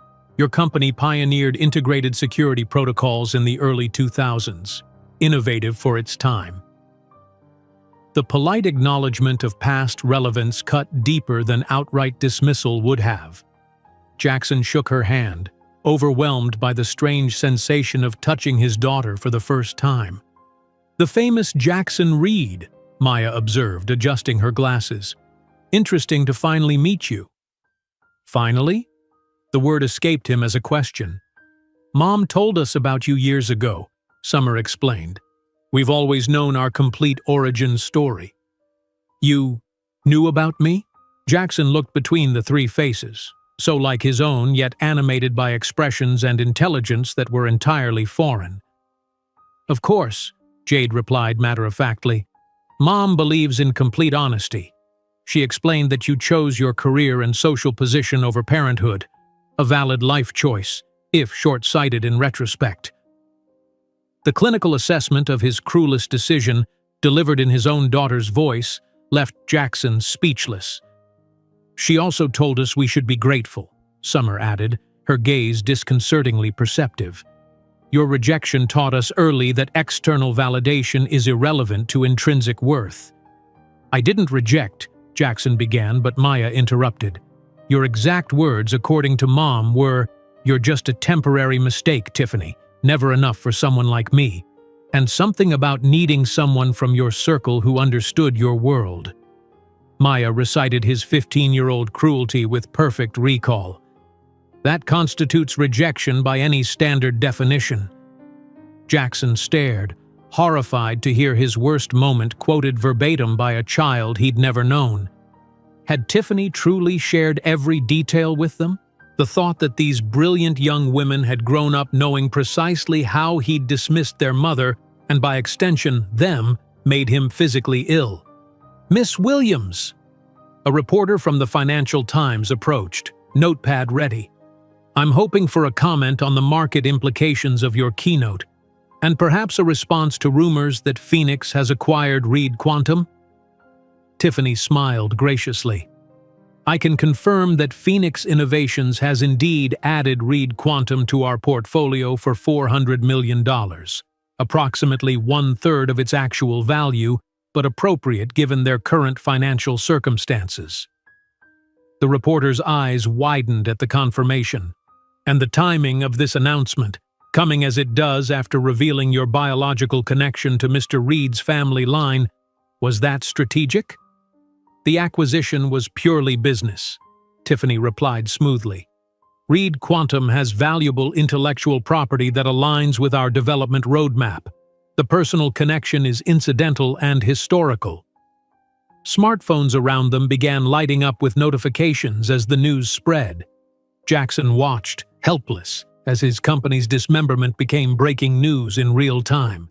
"And Mr. Reed," the reporter turned to him, "your response to both the acquisition and the revelation about your biological daughters?" Jackson opened his mouth but found no words. What could he possibly say that wouldn't compound the disaster? "Mr. Reed is processing significant information," Tiffany interjected professionally. "I'm sure Reed Technologies will issue an appropriate statement when they've had time to consider their position." With that diplomatic rescue, which somehow managed to make him appear even more pathetic, Tiffany checked her watch. "If you'll excuse us, our helicopter is waiting. We have investors in Tokyo expecting a video conference before dawn." "Of course," the reporter nodded, already typing furiously on his phone. "Thank you for the confirmation on the acquisition."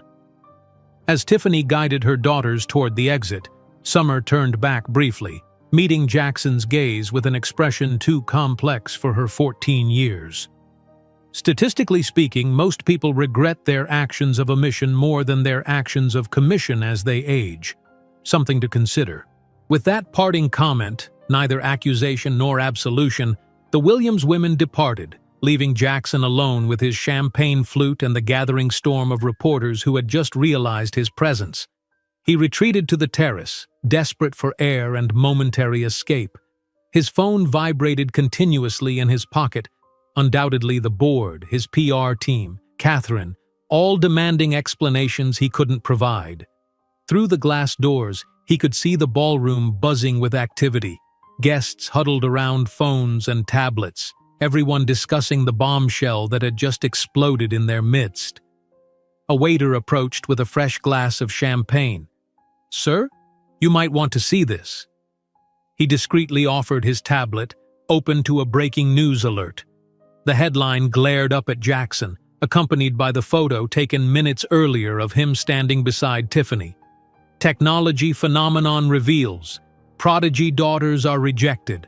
Heirs of Reed Empire, the twist that shook Wall Street." The article began with ruthless efficiency. 15 years ago, Jackson Reed, heir to Reed Enterprises, told Harvard scholarship student Tiffany Williams she wasn't enough for someone of his social standing when she revealed her pregnancy. Tonight, their paths crossed again, with Williams now a billionaire CEO and their previously unacknowledged triplet daughters recognized as the most extraordinary young minds in modern science. Jackson's hands trembled as he returned the tablet. The story had already formed its narrative. Privileged heir rejects brilliant woman and their exceptional children, only to be humiliated years later as she acquires his failing company. It was the perfect morality tale for the digital age, complete with villains, heroes, and poetic justice that would play endlessly across social and traditional media. As he watched Tiffany and the triplets board the sleek Phoenix helicopter on the hotel's rooftop landing pad, Jackson realized that tomorrow's board meeting would be the least of his concerns. His entire life, past, present, and future, had just been rewritten in a single evening by the woman he'd once believed would never be significant enough to matter. While Jackson stood frozen on the terrace with his phone continuing to vibrate with urgent messages, the reporter from the Financial Times approached another executive, his question carrying clearly through the open door. "Senorita Williams just confirmed Phoenix acquired Reed Quantum. This isn't just about a corporate acquisition, is it?" The question from the Financial Times reporter lingered in the air, spreading through the crowd like wildfire. Indeed, this wasn't just about a corporate acquisition. It was a modern tale of retribution that would dominate headlines for weeks to come. The morning sun streamed through the floor-to-ceiling windows of Jackson Reed's Tribeca penthouse, illuminating the chaos of his personal reckoning. Television screens on every wall displayed his face alongside photos of Tiffany and the triplets, with headlines scrolling beneath that felt like body blows. CEO of Reed denied paternity of genius billionaire heiresses. Tiffany Williams, from rejected single mother to billionaire who bought ex's company. The heirs Jackson Reed never wanted to know. Jackson sat motionless on the edge of his Italian leather sofa, still wearing last night's rumpled tuxedo. His phone had finally stopped ringing around 4 in the morning, not because the calls had ceased, but because the battery had died. The landline, however, continued its relentless assault, each ring like a hammer against his skull. When he finally answered, his assistant's voice was tense with barely contained panic. "Mr. Reed, the board has convened an emergency meeting at 10. They're demanding explanations about everything. The press is swarming the building. What should I tell them?" "I'll be there," Jackson replied mechanically, his voice hollow. His temporary fiancée, Catherine Huntington, had already made her position clear via text at 3:45 in the morning. "Just saw the news. This engagement is over. My father sends his regards."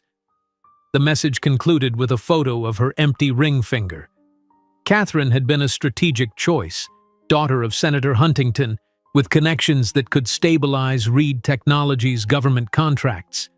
The relationship had been more merger than romance, but its dissolution still represented another domino falling in his carefully constructed life. In the marble shower, hot water pounded against Jackson's skin as he tried to wash away the previous night's revelations. But no amount of imported French soap could cleanse the stark truth. 15 years ago, he had made a decision that would ultimately dismantle everything he valued. The cruel irony wasn't lost on him. He'd rejected Tiffany Williams because she wasn't enough for his world, and now she owned pieces of that world while he struggled to maintain his grip on what remained. Across town, the Phoenix Innovations headquarters buzzed with controlled energy. If employees were discussing the previous night's revelations, they paused respectfully when Tiffany emerged from the elevator at precisely 8:30, followed by the triplets who had insisted on coming to the office rather than attending their scheduled university lectures remotely. Tiffany conducted her morning executive meeting with characteristic composure, reviewing quarterly projections and finalizing the integration plan for Reed Quantum. The acquisition team presented timelines for incorporating the division's assets and talent, while marketing outlined messaging that emphasized technology synergies rather than personal connections. We'll issue a single statement acknowledging the personal history, then pivot immediately to the business rationale, explained the communications director. Our message is clear. This acquisition was strategic, not emotional. Tiffany nodded approval. Phoenix has always prioritized innovation over sentiment. That doesn't change today. Only when the team dispersed did Eleanor Chen, now senior vice president and Tiffany's longtime mentor, close the door and ask the question everyone else had carefully avoided. How are you really feeling? Tiffany's professional mask softened slightly as she looked out the window at the Manhattan skyline. Strangely, lighter. 15 years keeping that connection as a secret, and now it's all exposed. I didn't plan the confrontation, but when I saw him there... You handled it magnificently, Eleanor assured her. The girls, too. They're processing, Tiffany admitted. They've known about him their whole lives in abstract terms, but seeing him in person was different.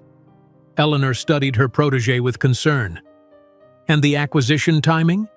The board is wondering if we should have delayed given the circumstances. The timing was coincidental but optimal, Tiffany replied, her business acumen reasserting itself. Reed Quantum was undervalued, desperate for capital, and strategically aligned with our quantum computing division. The personal connection is irrelevant to the business case. At 10 o'clock sharp, Jackson entered the Reed Technologies boardroom to face 18 grim-faced board members. The tension was palpable, executives shifting uncomfortably as he took his seat at the head of the table. Harrison Wells, the board chairman and longtime friend of Jackson's grandfather, opened the meeting without preamble. You have 3 biological daughters with the CEO of Phoenix Innovations, the company that just acquired our quantum division, and you never thought to mention this conflict of interest? I didn't know, Jackson defended weakly, his voice barely audible. I never knew about the children. Worse yet, exclaimed Victoria Mercer, the newest board member. It demonstrates a catastrophic lack of diligence in personal matters that affected the corporation. The press is having a field day with your image as absent father, while your biological daughters revolutionize the industry. It's a public relations nightmare of unprecedented proportions. For the next 2 hours, Jackson endured a barrage of accusations and demands for explanation. Each board member seemed personally betrayed, their concerns ranging from stock devaluation to potential shareholder lawsuits alleging failure to disclose material personal relationships. The stock has dropped 17% since market opening, reported the CFO grimly. We're projecting further decline as this story continues to dominate business news. By meeting's end, the verdict was unanimous. Jackson would be temporarily removed as CEO pending an ethics investigation. The board would install an interim leader while determining whether his position was salvageable at all. We'll announce your leave of absence this afternoon, Wells concluded. Clean out your office by 3. Security will escort you out. The humiliation of being escorted from the building his grandfather had constructed 60 years earlier was perhaps the lowest point in Jackson's professional life. Employees averted their eyes as he carried a single box of personal items across the lobby, past the receptionist who had greeted him cheerfully every morning for a decade, but now studied her computer screen with sudden intensity. Outside, reporters shouted questions that blended into white noise as he ducked into the waiting town car. Their cameras captured his exit, another indignity that would cycle through news outlets by evening. While Jackson's world collapsed, the Williams women faced their own media storm with characteristic poise. Reporters camped outside Phoenix headquarters, desperate for comments from the triplets about their newly revealed paternity. "How do you feel knowing your biological father is watching your success after rejecting you?" shouted one particularly aggressive reporter as security escorted the girls to the waiting car. Jade, always the most direct, paused briefly. "We don't think of him as a father. A father is someone who raises, protects, and loves you. We have a mother who did all that alone, and we're proud of her." The response, captured and shared millions of times across social media platforms, only cemented the public narrative of Jackson as the villain in a modern morality tale. 3 days after the Economic Forum, Jackson appeared in the lobby of Phoenix Innovations, sober, humbled, and desperate. After 40 minutes of waiting, a deliberate power move he recognized from his own playbook, he was escorted to Tiffany's office on the top floor. She received him with distant professionalism, seated behind a desk of sustainable harvested wood that probably cost more than his first car. The office, like Tiffany herself, projected understated power, no flashy displays of wealth, just quiet confidence in its own significance. "Jackson, what can I do for you?" Her tone was the same one she might use with any mid-level executive seeking a meeting. "I want to meet them," he said without preamble. "They're my daughters. I have rights." Tiffany leaned forward, her eyes hardening. "Rights? Interesting that you mention those now. Where were these rights when I begged you to talk about their future? When you had me escorted from your building like disposable waste?" "I made a terrible mistake," he admitted, voice breaking. "The worst mistake of my life, but I can still be part of their lives. I can offer so much." "What exactly?" Tiffany interrupted, genuinely curious. "Money? They have trust funds larger than your current net worth. Connections? Their network includes 3 Nobel laureates who mentor them. Family name? Williams has served them perfectly well so far." "I'm their father," he insisted desperately. "Biologically, yes. Legally, no. You never acknowledged paternity, Jackson. Never paid a cent in child support. Never asked if we were alive or dead in 15 years. Tiffany maintained her calm voice, not out of consideration for him, but because anger would give him too much importance. "And more importantly, my daughters are legally emancipated minors as of age 14 due to their exceptional capabilities. They make their own legal decisions now." "Can I at least speak with them, please?" Tiffany studied the broken man before her, the same one who had once made her feel so small. "It's not my decision to make. I'll forward your request to them. If they wish to meet you, I'll arrange it." 1 week later, Jackson received a formal email. The triplets agreed to meet him once, on neutral ground, at the MoMA restaurant, without press. The meeting was brief and devastating in its civility. The 3 teenagers listened to his awkward apologies and pathetic explanations with the same analytical expression, assessing him as they would evaluate a flawed algorithm. "I'd like to be part of your lives," he concluded after 15 minutes of monologue. "In some way, any way you'll allow." Summer spoke first, her tone clinical. "Why? What has changed between then and now?" "I've changed," he answered. "Seeing who you've become—" "Ah," interrupted Maya. "So it's because we're successful now. If we were ordinary teenagers, would we still be invisible to you?" "No, it's not that," he protested, but the damage was done. "Our mother never spoke ill of you," observed Jade. "She simply told us facts, that you didn't want children at that time, that you chose your career and family over us. Those were your choices, and we've lived with the consequences." "We can forgive you," offered Summer, surprising her sisters. "But that doesn't mean we need you in our lives. Do you understand the difference?" Jackson nodded, devastated by the implacable maturity of those who should have been his daughters. At the end of lunch, he handed each girl an envelope. "What is this?" asked Maya suspiciously.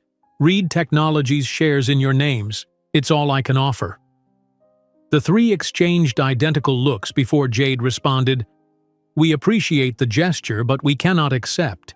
It would be a conflict of interest. since Phoenix now holds a significant stake in Reed. Leaving the envelopes untouched, the three rose in unison. "We wish you well, Mr. Reed," said Jade formally. "We won't hold grudges, but we also don't need to prolong this connection." 2 weeks later, Reed Technologies announced a complete restructuring. Jackson Reed stepped down as CEO to focus on personal matters. Catherine Huntington publicly canceled their engagement. His family, embarrassed by the scandal, discreetly distanced themselves.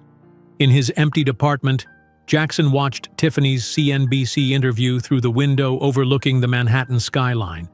Serene and powerful, she discussed the future of quantum technology. "You've built an impressive empire as a single mother," noted the interviewer. "Any resentment about the past?" Tiffany smiled genuinely. "None. Every obstacle I faced made me stronger, more determined. My daughters grew up seeing that their worth doesn't depend on anyone's validation. That's worth more than any fortune." And what about Jackson Reed? There are rumors he tried to reconnect with his daughters. "That's a private matter for my daughters to decide." Tiffany paused. "But I can say that I built a life that doesn't depend on his presence or absence. Our success isn't revenge. It's simply the result of our own worth, which always existed, even when it wasn't recognized." Jackson turned off the television, finally understanding the magnitude of what he had lost. Not just 3 extraordinary daughters and the remarkable woman Tiffany had become, but the chance to have been part of something genuinely meaningful, a family that, despite his rejection, had prospered and transformed the world. The rain tapped gently against the windows of the MoMA restaurant as Jackson stared at the untouched envelopes on the table. Each envelope contained share certificates worth millions, his desperate attempt to buy connection with daughters who wanted nothing from him. The triplets' departure had been polite, measured, final. They moved through the restaurant with practiced grace, acknowledging other diners who recognized them with small nods, never looking back at the man they'd just dismissed from their lives. For several minutes after they left, Jackson remained frozen, surrounded by the remnants of an uneaten lunch and rejected offerings. A waiter approached cautiously. "Sir, will there be anything else?" Jackson looked up, momentarily confused as if waking from a trance. "No, just the check." Walking through Central Park afterward, Jackson found himself analyzing the encounter with the clinical detachment he typically reserved for failing business ventures. The girls had been unfailingly polite, more courteous than he deserved. They'd listened to his stumbling apologies without interruption. They'd even offered forgiveness, that strange gift he hadn't earned and couldn't use. What they hadn't offered was opportunity. No openings, no invitations to try again, no expressions of curiosity about the man whose DNA they carried. Their forgiveness came with clear boundaries, absolution without attachment. "We wish you well, Mr. Reed." The formality of Jade's parting words echoed in his mind. Not Dad, or even Jackson. Just Mr. Reed, a stranger who happened to share their genetic code. Back in his penthouse that evening, Jackson poured himself a scotch and finally faced the barrage of messages he'd been avoiding. His PR team had prepared 3 different statements about his leave of absence from Reed Technologies. His lawyers warned of potential shareholder lawsuits. Catherine's assistant requested a time to collect her remaining belongings from his apartment. Most painful were the messages from his mother. Terse, disappointed texts asking how he could have hidden 3 granddaughters from her for 15 years. The following morning, Reed Technologies announced Jackson's permanent resignation. The press release cited his desire to focus on personal matters, a euphemism transparent to everyone in business circles. By afternoon, the board had named Harrison Wells as interim CEO while they conducted an executive search. Days blurred into weeks. Jackson declined interviews, avoided social engagements, and watched from a distance as his former life disintegrated. Catherine made their breakup public through a carefully worded statement to Page 6 that portrayed her as the wounded party. His membership at the Metropolitan Club was quietly placed under review. former associates suddenly found their calendars too full for golf or drinks. The Reed family, always obsessed with appearances, handled the scandal with practiced efficiency. His mother canceled her annual charity gala. His father, though long retired, issued a statement expressing disappointment in personal choices that do not reflect family values. Cousins and extended family maintained strategic silence, neither defending nor condemning him publicly. Meanwhile, Phoenix Innovations announced its historic merger with Nakamura Technologies, Japan's leading quantum computing firm. The business press heralded the partnership as transformative for the industry, with projected valuations exceeding $6 billion. Photos of Tiffany and the triplets signing the agreement in Tokyo dominated financial news, their matching crimson suits a striking visual statement of unified power. On a rainy Tuesday, exactly 1 month after the MoMA meeting, Jackson sat alone in his living room watching Tiffany's live interview on CNBC. She appeared perfectly composed in a tailored cream suit, her answers thoughtful and precise as she discussed Phoenix's expansion plans.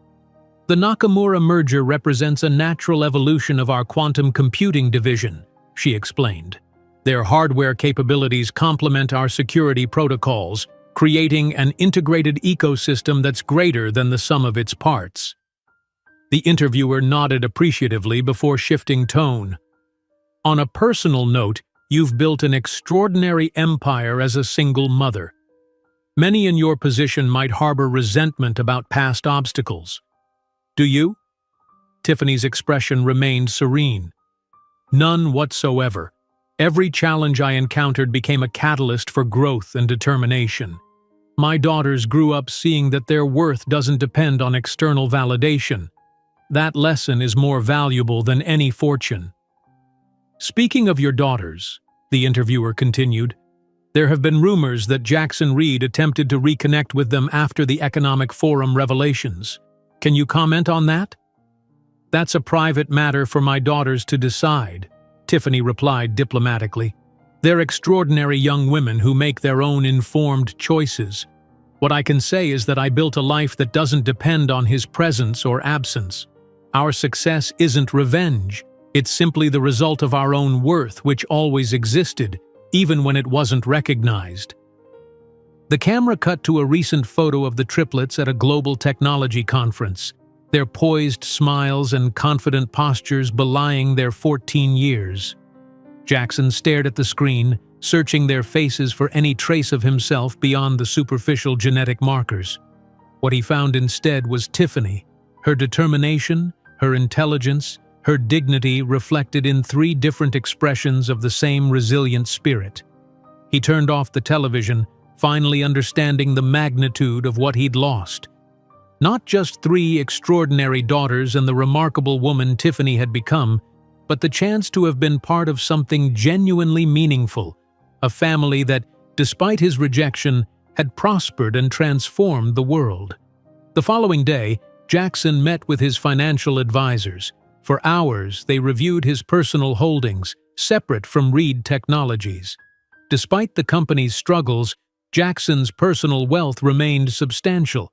Old family money, strategic investments, properties in 4 countries. "What exactly are you looking to do?" asked Morris Goldman, his longtime financial manager, after Jackson rejected 3 different portfolio restructuring proposals. "Something meaningful," Jackson replied, surprising himself with the answer. "Something that matters." 2 days later, he contacted his lawyers with specific instructions.